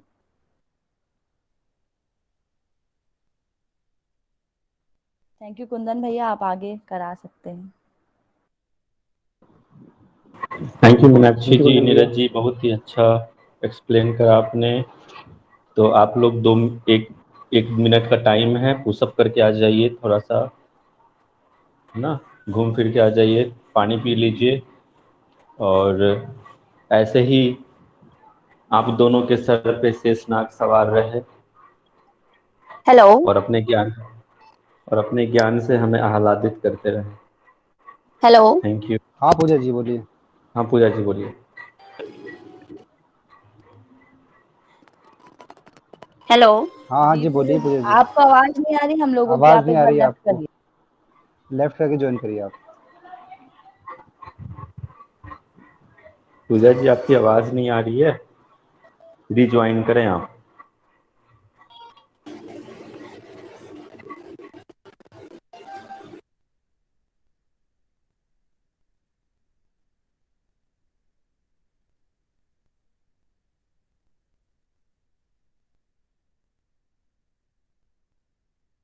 तब तक आप लोग थोड़ा घूम फिर के आ जाइए, थोड़ा वॉक करके आ जाइए और फिर हेलो एचपीएस जी। स्टार्ट करेंगे। हेलो। पूजा जी। जी पूजा जी बोलिए, आपकी आवाज आ रही है हेलो। अब। पूजा जी को हमारी आवाज नहीं जा रही है, आप उनको कोई मैसेज कर दीजिए। एक मिनट में कॉल ही कर देती हूँ ना। हेलो। हेलो।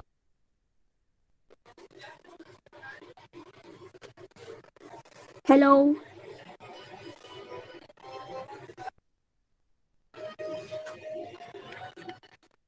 अभी तक तो सब कुछ ठीक था।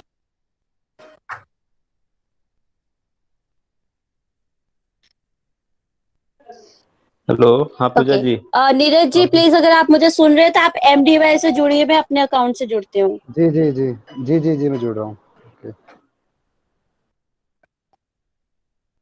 बस आपका 2 मिनट और मुझे चाहिए। एक्चुअली पता नहीं, मेरे को आवाज नहीं सुनाई दे रही आप लोगों की।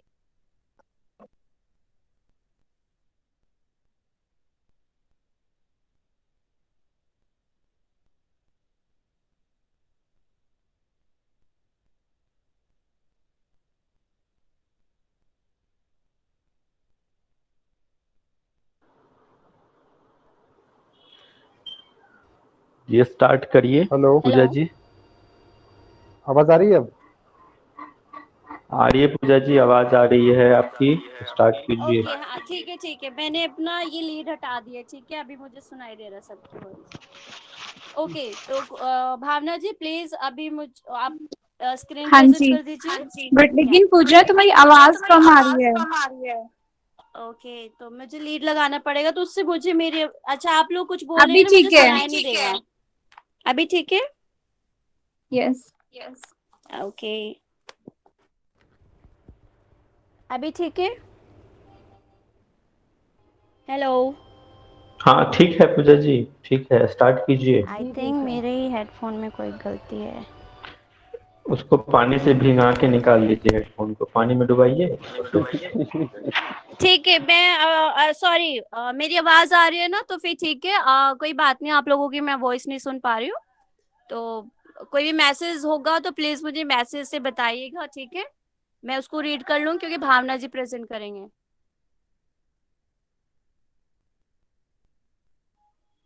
ओके, तो कल हम लोगों ने कर लिया था, खेचरी तक का हम लोगों ने मुद्रा के बारे में पढ़ लिया था।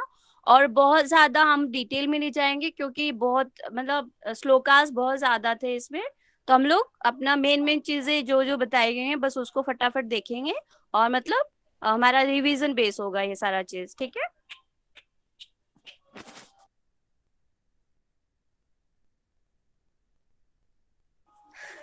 ठीक है, तो ये आपका नेक्स्ट मुद्रा जो तीसरे नंबर का मुद्रा था महा, एक सेकेंड,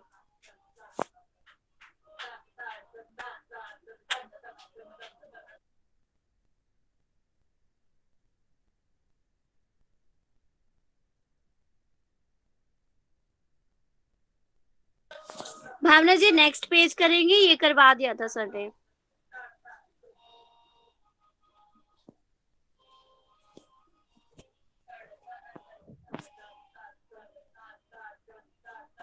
हेलो,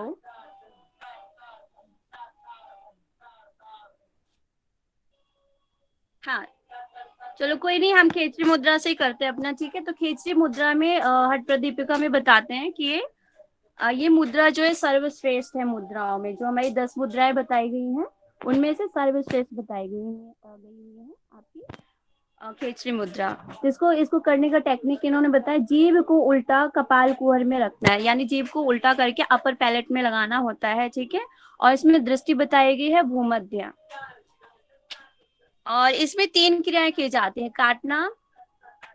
काटना, चालना, दोहन, ठीक है। मतलब काटना, एक पत्ता होगा विशेष प्रकार का स्नेह जो नीचे मेंशन है, उस पत्ते से इसको काटते हैं।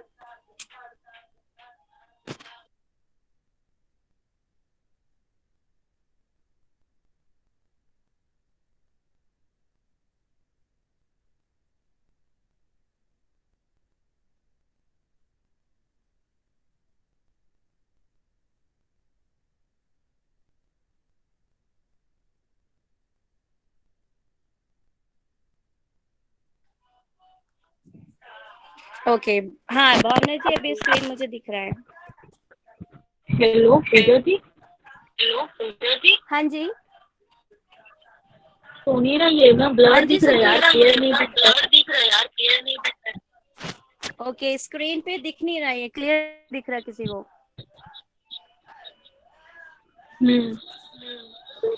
It's okay. अच्छा भावना जी आप ना पीडीएफ प्रेजेंट कर दीजिए, बुक प्रेजेंट कर दीजिए, इसको रहने दीजिए। हाँ वो ज्यादा बेटर रहता है। हाँ ठीक है, मैं उसी से करा देती हूँ। ओके, मैं बस एक एक मुद्रा लूंगी, उसके बारे में क्या चीजें बताई गई हुई हैं, ठीक है, उसको मैं एक्सप्लेन कर दूंगी।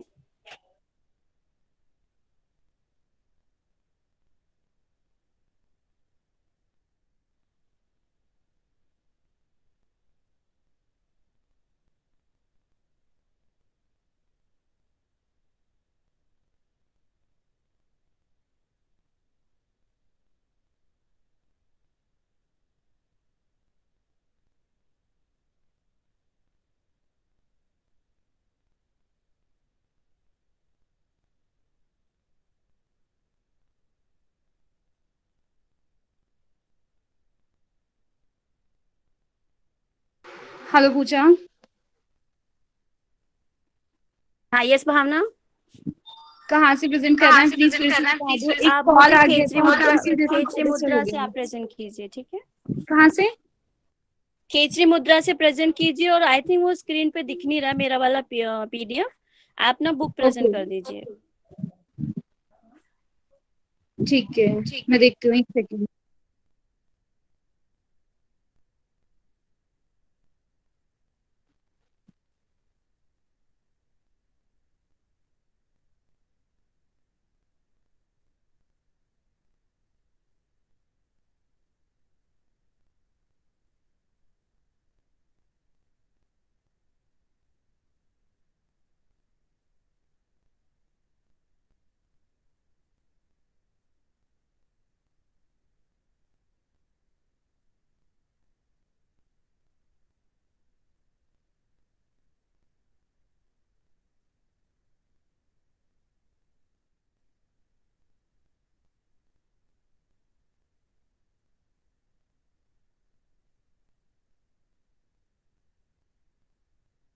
पूजा स्क्रीन शो हो रही थी क्या? हेलो पूजा, हाँ यस भावना, शो हो रही थी, स्क्रीन प्रेजेंट हो हाँ रही हाँ थी? आप प्रेजेंट कीजिए। ओके, आप मुझे बता देना, मैं माइक म्यूट कर देती हूँ तो मुझे पता नहीं चलता फिर। हाँ ठीक है, ठीक है।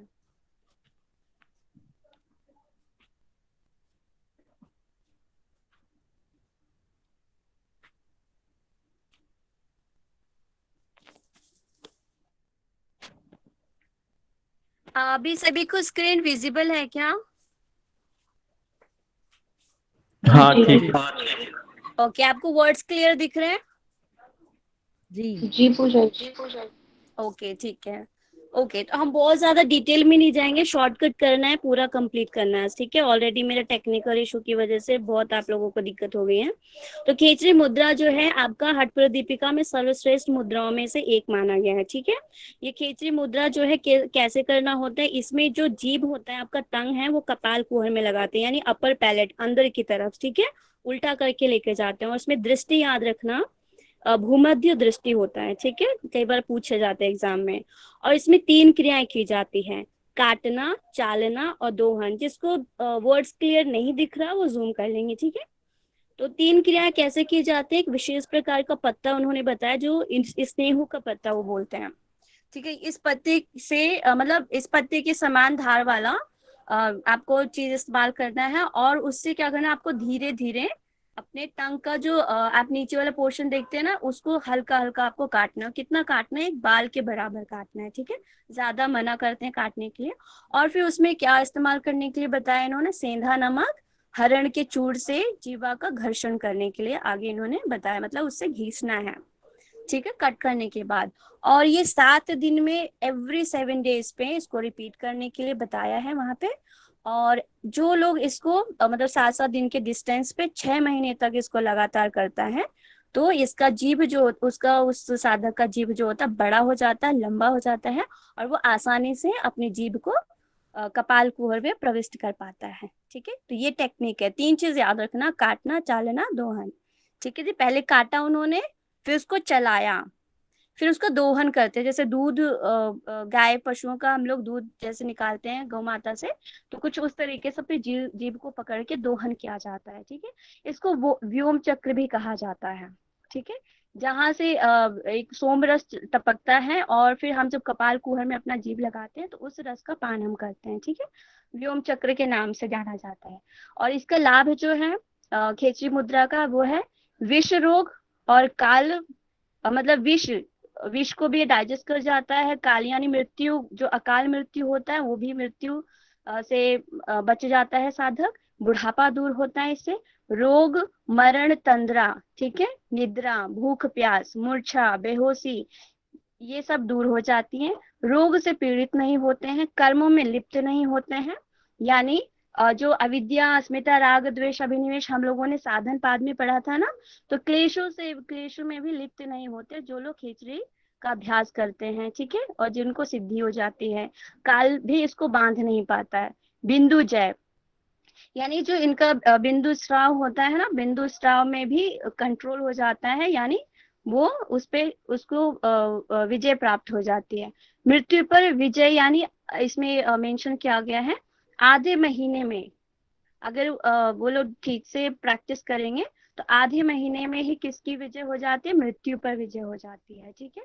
ये क्वेश्चन आ सकता है कि जब खेचरी का अभ्यास करेंगे तो कितने दिनों में मृत्यु पर विजय पाई जाती है उसमें, तो आप लोग हमेशा याद रखना आधे महीने में, यानी 15 डेज पर, ठीक है जी। आगे मूव करेंगे। खेचरी का दूसरा आप ये भी याद रखना कि इसको महामुद्रा इसलिए और सबसे टॉप पे इसलिए बोला जाता है क्योंकि सबसे ज्यादा बेनिफिट्स इसके बारे में ही बताया गया है, तो ये याद करने का इजी तरीका है, ठीक है। और विष का प्रभाव नहीं होता है। तक्षक नाग, ऐसा कहा जाता है कि जो ये तक्षक नाग होता है बहुत ज्यादा ही विषैला होता है, ठीक है, मतलब इसके काटने पर जो विष चढ़ता है वो विष भी उस विष का भी नाश हो जाता है खेचरी के सिद्धि के उपरांत, ठीक है।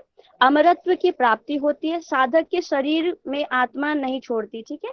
जो साधक का शरीर है जब उसको अमरत्व की प्राप्ति हो जाती है, आप लोगों ने देव और असुरों की कहानी भी सुनी थी ना, कि जब वो समुद्र मंथन में अमृत निकलता है तो वो अमृत जो पी लेगा उसकी कभी मृत्यु नहीं होगी। तो इसी तरीके से शरीर जो है आत्मा जो है शरीर को नहीं छोड़ता, जिनकी खेचरी सिद्धि हो जाती है। महापातक, यानी गौ मांस भक्षण को भी नष्ट करने वाला है, ठीक है। रोग तथा बुढ़ापा का अंत और शस्त्र प्रहार का भी प्रभाव नहीं होता है, जिसको खेचरी की सिद्धि हो जाती है। अरिमा आदि सिद्धि वाले अमरत्व की प्राप्ति भी हो जाती है इससे, ठीक है। अभी मीनाक्षी जी ने पढ़ाया था ना, अरिमा सिद्धि हो जाती है, तो अणिमा यानी 8 सिद्धियां प्राप्त होती हैं खेचरी मुद्रा से। और कमल तंतु के समान कोमल शरीर तथा व्याधि से मुक्त होता है, यानी चिरकाल तक व्यक्ति जिंदा रहता है खेचरी का अभ्यास करने से, खेचरी को सिद्ध कर लेने से। ओके, आगे बढ़ते हैं हम लोग। उद्यान बंध, ठीक है, खेचरी मुद्रा का सबका क्लियर है। उद्यान बंध जो है आपका, इसमें जो विधि बताई गई है आप लोग पढ़ लीजिएगा, 56 श्लोक संख्या नंबर में बताया गया है, ठीक है। इसका जो बेनिफिट है वो है वृद्धि की वृद्ध व्यक्ति भी युवक के समान हो जाता है, ठीक है। अगर उद्यान बंध का अभ्यास कोई बूढ़ा व्यक्ति करेगा तो एक युवक के समान उतना ओजस्व और उतनी क्षमता को प्राप्त करता है। मृत्युजय, मृत्यु रूपी हाथी के लिए भी सिंह के समान है। जो उद्यान बंध का अभ्यास करता है, जैसे शेर होता है ना, वो कहीं पे भी किसी को भी अटैक करके और किसी को भी मार सकते, इतना पावरफुल होता है। तो यहाँ पे जो उद्यान बंध का इन्होंने एग्जाम्पल दिया हुआ है कि एक हाथी के ऊपर सिंह जिस तरह से अटैक करता है, इस तरह उद्यान बंध सिद्ध साधक जो है मृत्यु के ऊपर भी विजय प्राप्त कर लेता है। मृत्यु को भी वो ऐसे अटैक करता है कि वो उसको कभी भी भगा सकता है, ठीक है। और नेक्स्ट है आपका 6 मास में मृत्युजय, ठीक है। अभी हमने खेचरी में पढ़ा कि 15 दिन में मृत्यु के भय से हम लोग बच जाते हैं, ठीक है, अगर हम ठीक से प्रैक्टिस करते हैं हमें सिद्धि हो जाती है। उद्यान बंध का क्या है, 6 महीने में, अगर आप 6 महीने लगातार अच्छे से प्रैक्टिस करते हैं तो 6 मास में ही मृत्युजय हो जाते हैं, यानी मृत्यु पे विजय प्राप्त कर लेता है साधक। मुक्ति मार्ग सरल हो जाता है इससे, ठीक है, उद्यान बंध की ज्ञान करने से। नेक्स्ट आपका आता है मूल बंध, ठीक है जी। मूल बंध जो कि श्लोक संख्या नंबर 61 में बताया गया है, ठीक है। मूल बंध वही अपना आपका जो जेनेटिकल ऑर्गन है एनएस पार्ट को आपको अंदर की तरफ स्क्वीज करके रखना होता है, ठीक है, मूल बंध में। इसमें टेक्निक बता रहे, एक लाइन में लिखा भी है, एड़ी को शिवनी से दबाएं, ठीक है, और गुदा को आकुंचन करें, यानी अपने एनएस को स्क्वीज करेंगे, ठीक है। फिर अपान वायु पर दबाव देंगे और अपान वायु को कहाँ ले जाएंगे, ऊपर की तरफ, ठीक है। प्राण वायु एंड देन अपान वायु, तो जो हमारी सेकंड वायु है ऊपर की तरफ खींचेंगे मूल बंध की तरह, मूल बंध की हेल्प से। ओके, इसके जो लाभ हैं 7 लाभ बताए गए हुए हैं। अपान प्राण की एकता, ठीक है, तो इसका पर्पस क्या होता है मूल बंध का करने का, जो अपान वायु है और प्राण वायु है उसको एक करना, ठीक है, उसको मिलाना। सेकेंड है मल मूत्र अल्पता, जब मूल बंध आप करते हैं तो इसमें मल मूत्र की अल्पता हो जाती है, यानी कमी हो जाती है, ठीक है। और वृद्ध व्यक्ति भी युवक हो जाएगा, ठीक है। इसके पहले जो हमने उद्यान बंध पढ़ा उसमें भी हमने यही पढ़ा था ना, जो बूढ़ा व्यक्ति अभ्यास करेगा वो भी युवक के समान हो जाएगा। इसी प्रकार मूल बंध में भी वृद्ध व्यक्ति भी युवक के समान हो जाता है। जो हमारा अग्निशीलता बढ़ता है इसमें, ठीक है, जठराग्नि प्रदीप्त करता है,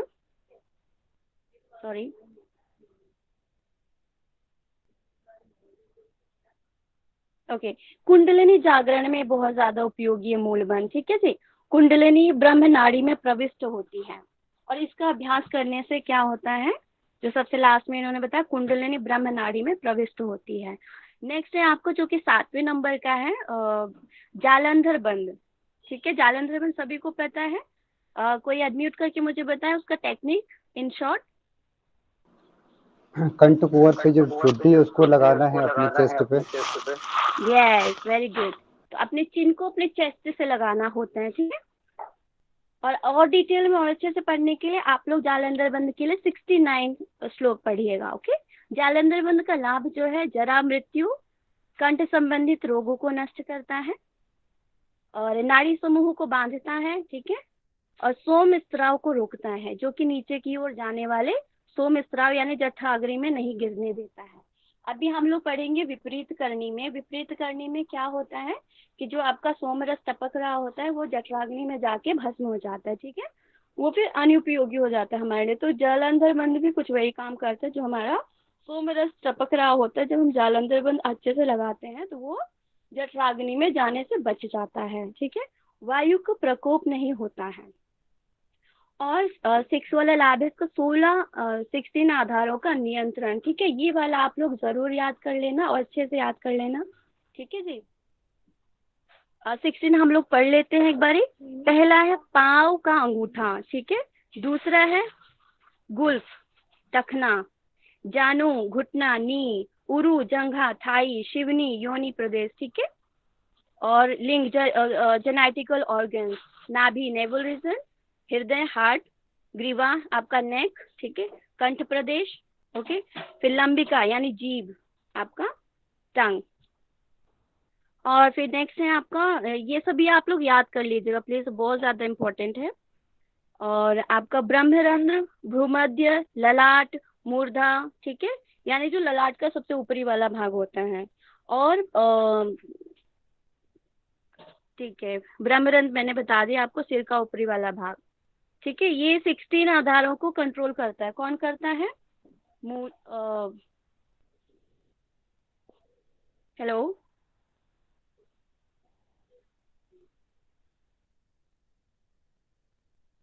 ठीक है, आवाज आ रही है। ओके ठीक है। तो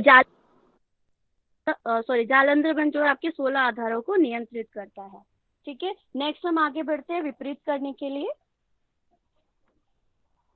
यस, तो विपरीत करनी मुद्रा जो है इसमें क्या होता है, सिंपल वर्ड में हम लोग समझ लेते हैं। इसमें उल्टा हमें होना पड़ता है, ठीक है। हमारा हेड नीचे होगा, पैर ऊपर की तरफ होगा, ठीक है, लाइक शीर्षासन। मैं इसके डायग्राम्स भी दिखा दूंगी आप सभी को, ओके।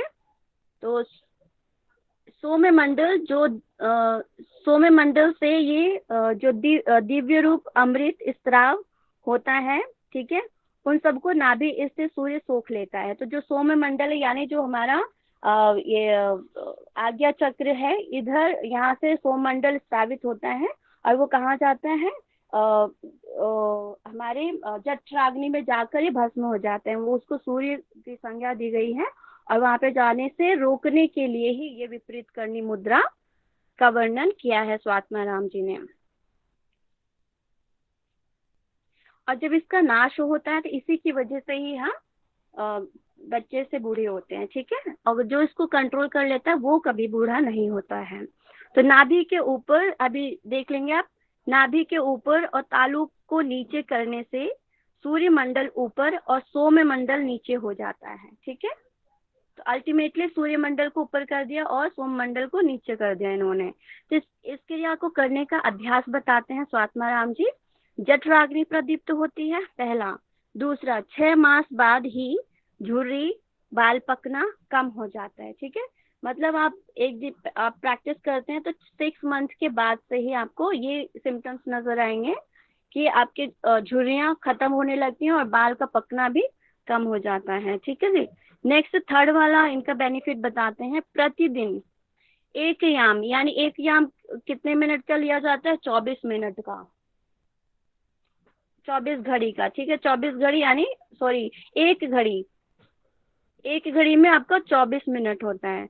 तो जो इसका निरंतर अभ्यास करता है वो मृत्यु पर भी विजय पा लेता है, ठीक है जी। आगे हम बढ़ते हैं वज्रोली मुद्रा के लिए। वज्रोली मुद्रा बहुत ही इजी है, मेरे को तो बहुत परेशान किया था इसने, ठीक है। मुझे इसको बहुत दिनों के बाद समझ में आया ये चीज। उसके अभी वज्रोली की क्रिया में बताते हैं कि उस क्रिया में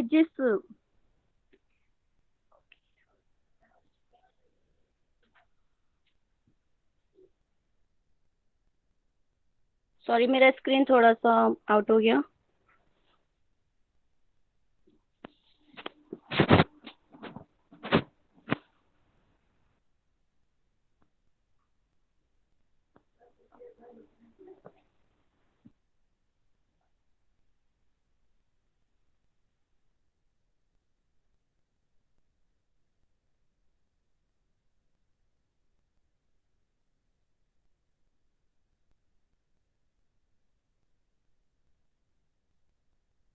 ओके, ठीक है। या hello, I am audible? Yes, you are audible. Okay, thank you Kundan ji. ठीक है, वज्रोली मुद्रा में क्या होता है कि पाइप के थ्रू आपको फूक फूक मारकर एयर को पहुंचाना होता है अपने जो आपका मूत्र मार्ग होता है वहां पर, ठीक है जी। तो इस क्रिया का अभ्यास के लिए स्वात्माराम जी बोलते हैं। और इस क्रिया से क्या प्राप्त होता है, सौम्य मंडल से स्त्राव होने वाला जो बिंदु होता है वो, और स्वाधि और एक चित्रा नाड़ी है, चित्रा नाड़ी को भी फाउंड करते हैं बजरोली मुद्रा की मदद से, ठीक है। इसके लाभ के बारे में बताया है और बजरोली मुद्रा की विधि के बारे में 84 श्लोक में बताते हैं, ठीक है जी। बजरोली मुद्रा के ही टू पार्ट्स बताए गए हैं हाथ प्रदीपिका में। पहला है आपका सहजोली और दूसरा है अमरोली, ठीक है जी। तो हम लोग पहले बजरोली का बेनिफिट देख लेते हैं एंड देन सहजोली का फिर हम बेनिफिट देखेंगे। पहला, मृत्यु पर विजय मिलता है, ठीक है। बिंदु शरण, अभी यहाँ पे देख लेंगे कि क्या साइंस वर्क करता है। जब बिंदु का शरण होता है तो मृत्यु आती है, ठीक है। और जब बिंदु का रक्षण होता है तो जीवन मिलता है। आप आयुर्वेद में भी आप लोगों ने पढ़ा था, वहां पे 2 चीजें बताई थी सर ने, एक ओज, ठीक है, ओज और एक और चीज बताई थी, आप बताएंगे, किसी को याद है अभी? वहां पे ओज का जब नाश होता है तो क्या होता है, और जब उसको हम बचा के रखते हैं तो क्या होता है? ओज का नाश होता है तो मृत्यु हो जाती है। यस, शरीर में दुर्बलता आती है। वहां पे 2 चीजें उन्होंने बताई हुई, एक तो आई थिंक 9 बिंदु, 8 बिंदु, और दूसरा आधा अंजुल, ठीक है। तो अभी उसका जब क्षरण होता है, उसकी जब कमी आती है तो तब हमारा क्या होता है, हमारी जो क्रिया क्षमता होती है वो कम होने लगती है, वो क्षीण होने लगती है, ठीक है। तो उसी चीज को यहाँ पे इन्होंने एक्सप्लेन किया हुआ है कि जब बिंदु को बचाते हैं तो आप अपने जीवन को बढ़ाते हैं, जीवन जो है आपकी वो बढ़ जाती है और आप लंबा जी पाते हैं। इसलिए हमारे जो ऋषि मुनि थे शायद इसी चीज का अभ्यास करते थे और वो 150 साल, 200 साल और कई हजार साल तक भी जिंदा रहते थे, ठीक है। तो अब नेक्स्ट है बिंदु जय, बिंदु धारण समर्थ, ठीक है। बिंदु को धारण करने में समर्थ हो जाते हैं। शरीर सुगंधित हो जाता है, जो बजरोली मुद्रा का अभ्यास करते हैं, सिद्धि कर लेते हैं इसमें। मृत्यु भय दूर होता है, ठीक है, और मृत्यु का भी भय दूर हो जाता है, यानी मृत्यु देवता भी इन लोगों से डरते हैं, ठीक है। नेक्स्ट है आपका सहजोली। सहजोली और अमरोली, बजरोली का ही 2 प्रकार है, ठीक है। तो सहजोली में क्या होता है, इसमें बताते हैं कि जो गाय का गोबर है या गोबर है उसका अच्छी प्रकार से भस्म बनाकर उसको जल में मिलाकर योगी और योगिनी अपने अंग पे लगाते हैं, ठीक है। और उसके बाद ये लोग अपना बजरोली की क्रिया, सॉरी इसमें याद रखना, मैं थोड़ा सा कंफ्यूज हो रही थी। पहले तो बजरोली की क्रिया किया, ठीक है, उसके पश्चात ये भस्म लगाना है पानी में मिला के, ठीक है। तत्पश्चात फिर योगी क्या करते हैं, कुछ पल के लिए आराम से अपना रेस्ट करते हैं, कोई भी क्रिया नहीं करते हैं उस टाइम पर। और योगियों का अपना टेक्निक होता है, योगियां और योगी जो है अपने तरीके से कर रहे होते हैं, ठीक है। दोनों ही अलग अलग प्लेस पर अलग अलग होते हैं, ठीक है। कोई भी 2 मत समझ लेना, कई बार हम लोगों को कंफ्यूजन भी हुआ था इन सब चीजों को लेके, ठीक है। आगे इसका बताते हैं लाभ। मुक्ति की ओर विशिष्ट मुक्ति, यानी एक विशेष प्रकार की मुक्ति की तरफ लेकर जाती है ये क्रिया, ठीक है। अमरोली जो है, अमरोली के बारे में हम लोग पढ़ लेते हैं। इसमें क्या डिफरेंस है, बजरोली करते हुए नासिका प्रदेश, ठीक है। पहले में क्या था, बजरोली करते हुए गोबर का जो था भस्म लगाना था, ठीक है, उत्तम प्रकार का भस्म। और दूसरे में अमरोली में क्या होता है, बजरोली करते हुए नासिका प्रदेश, और जिसको भूमध्य प्रदेश भी कहते हैं, ठीक है। यहाँ का जो अमृत, यहाँ से जो अमृत टपक रहा होता है उसका पान करते हैं, ठीक है। उसको उधर से अमृत का रस पान कर रहे होते हैं, इधर बजरोली की क्रिया अपना कर रहे होते हैं, ठीक है। इसका लाभ जो है आपका दिव्य दृष्टि प्राप्त होती है, ठीक है जी। दिव्य दृष्टि प्राप्त, इसमें एक टेक्निक यूज करते हैं कि जो कि आपका योनि मंडल का रस और भूमध्य प्रदेश का जो हमारा बिंदु रस होता है, उन दोनों का मिश्रण जो होता है उसको मस्तिष्क पे लेके जाते हैं, यानी भूमध्य दृष्टि में ले जाते हैं, वहां पे धारण करते हैं, तब जाके उनको दिव्य दृष्टि प्राप्त होती है, ठीक है। पहले तो क्या हुआ, आपका जो सोमरस है पहले बिंदु पे आया, ठीक है, पहले डाउन हुआ, फिर उसको उन्होंने वहाँ पे जो योनि मंडल का रस है उसको मिक्स किया एंड देन फिर वापस उसको भूमध्य में लेके गए, वहां पे टिकाया, तब आपका दिव्य दृष्टि। ये आप याद रखिएगा, ठीक है। नेक्स्ट है इसका नाद। इस क्रिया को करने से अनाहत नाद और विशेष प्रकार का प्रकाश भी दिखाई देता है, ठीक है। अब आगे बताते हैं बजरोली के लाभ और हैं योगिनी होना, भूत भविष्य ज्ञान जान लेना। तो जो योगिनी लोग प्रैक्टिस करते हैं इस चीज का, ठीक है, उनको पूरे भूत और भविष्य का ज्ञान हो जाता है, ठीक है जी। आकाशगामिनी हो जाते हैं, ठीक है। और देह की सिद्धि हो जाती है, मतलब वो जब चाहेंगे तब वो अपना देह त्याग सकती हैं, ठीक है। उनके अपने बॉडी पे कंट्रोल हो जाता है। जैसे भीष्म पितामह जी को अपना, उनको ये वरदान था कि वो जब चाहेंगे तभी मरेंगे, वो नहीं चाहेंगे तो उनकी मृत्यु नहीं हो सकती है, और मुक्तिदायक भी है ये, ठीक है। नेक्स्ट है आपका 10वां शक्ति चालन मुद्रा, ठीक है। शक्ति चालन मुद्रा में विधि बताते हैं, ये बहुत ज्यादा डिटेल में नहीं जाएंगे। वज्रासन, ठीक है, वज्रासन में बैठना है और कुंडलिनी को चलाना है, ठीक है। उसके पश्चात भस्त्रिका करके कुंभक करना है, ठीक है। ये 4 स्टेप याद रखिएगा। वज्रासन में बैठेंगे, ठीक है, फिर कुंडलिनी चलाएंगे, ठीक है, और फिर भस्त्रिका करना है, फिर सबसे लास्ट में कुंभक करना है। कुंडलिनी के अन्य नाम भी, इसको भी याद कर लेना, ये भी इम्पोर्टेंट है, ठीक है जी। कुटिलांगी, कुंडलिनी, भुजंगी, शक्ति, ईश्वरी, कुंडलिनी, अरुंधति, बालरंडा, ठीक है जी। इन नामों से इनको जाना जाता है। बालरंडा इसको क्यों कहते हैं? बालरंडा, आई थिंक बालरंडा तपस्विनी, ये है पूरा नाम, ठीक है। तो अच्छा लिखा भी है इसमें, गंगा और यमुना बीच स्थित तपस्विनी बालरंडा इड़ा पिंगला, ठीक है। ये क्या है, जो बालरंडा, इनका स्थान कहाँ पे बताया गया है? जो इड़ा पिंगला के मध्य में स्थित है। और बालरंडा तपस्विनी इसको इसलिए कहते हैं क्योंकि शिव को जहाँ टॉप पे सहस्रार पे देखा जाता है, वहीं पार्वती माता को, शक्ति को, शिव और शक्ति 2 रूपों में लिया जाता है। तो शक्ति को योगी साधक क्या करते हैं, शक्ति को शिव से मिला देते हैं कुंडलिनी जागरण करके, ठीक है।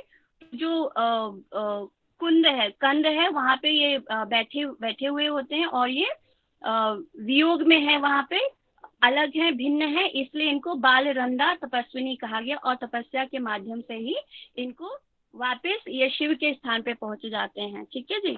आगे है कंद के बारे में बताते हैं ये लोग। पहले कुंडलिनी का स्थान बताते हैं। कंद के ऊपरी भाग में सोई हुई है कुंडलिनी, ठीक है, ओके।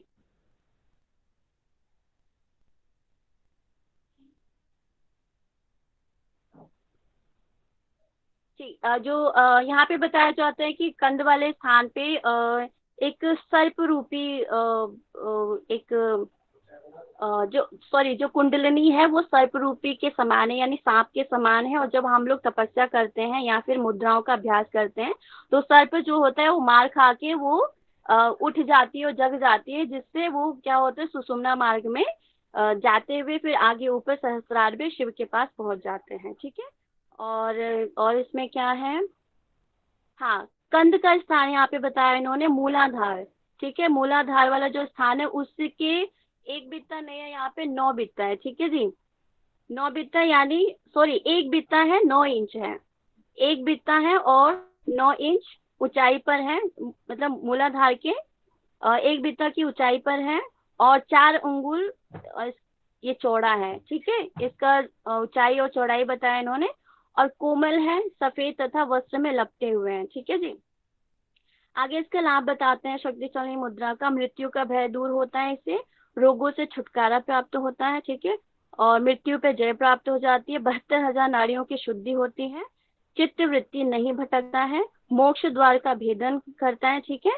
और योगी जो होते हैं वो मोक्ष को प्राप्त करते हैं।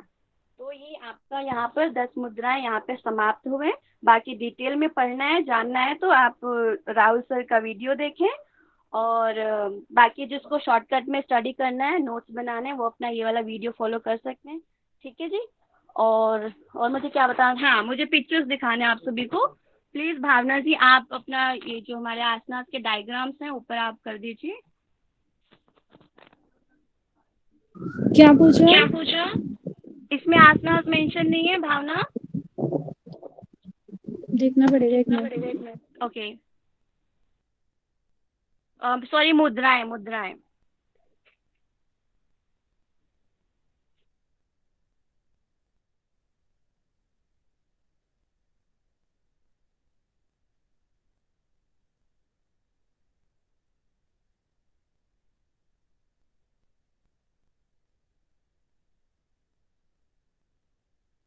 प्रेजेंट कर दो भावना जी, अगर आपको नहीं मिल रहा है तो। हाँ मैं देख रही हूँ, आप कर दो। ठीक है, मैं कर देती हूँ। ओके, ज्यादा नहीं है, बस 2 मिनट और आप लोग दीजिए, बहुत ज्यादा मैंने टाइम ले लिया आप सभी का।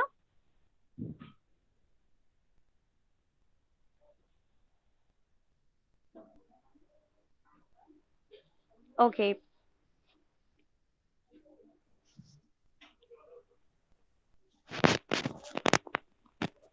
ठीक है, सभी को दिख रहा है ना? इसमें आप ध्यान देंगे, इसमें चिन्ह लगाते हैं, ठीक है। और अपना जो इन्होंने एक पैर को इन्होंने शिवनी नाड़ी से लगाया, दूसरे पैर को ऊपर दूसरे थाई पे रखा हुआ है, ठीक है जी। इसको महाबंध के नाम से जाना जाता है। नेक्स्ट, और आपका महावेद, सॉरी और मिस हो रहा है, ठीक है। सबसे पहला वाला मुद्रा आपका ये है। आप जानो से शासन करते हैं ना, अभ्यास कुछ उस तरीके से होता है, ठीक है।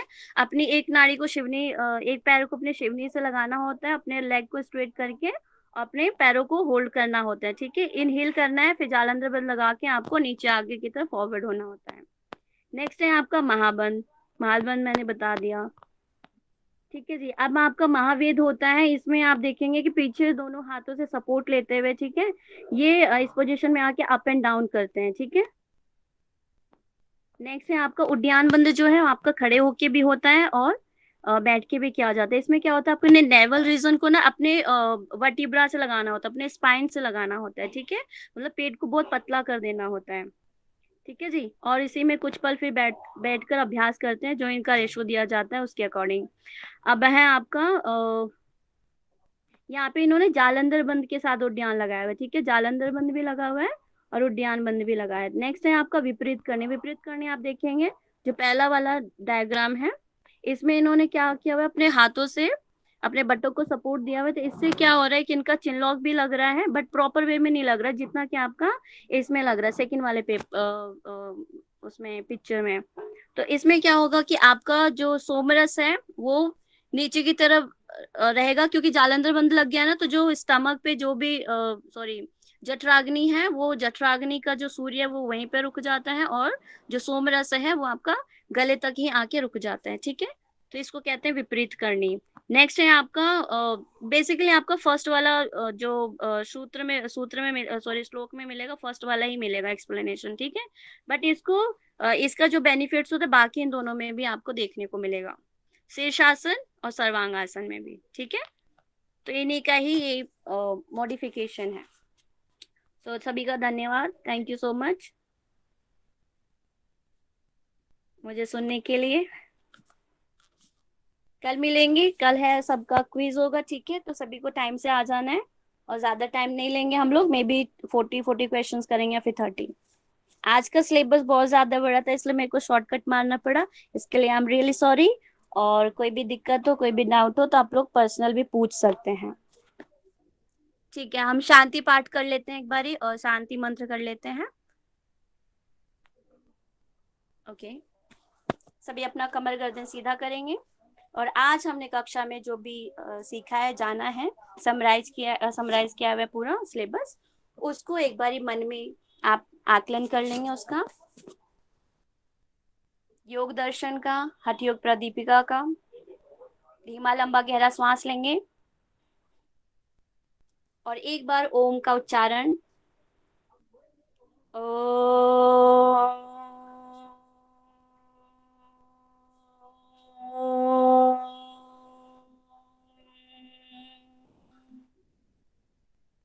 सर्वे भवन्तु सुखिनः, हम सभी साथ में बोलेंगे।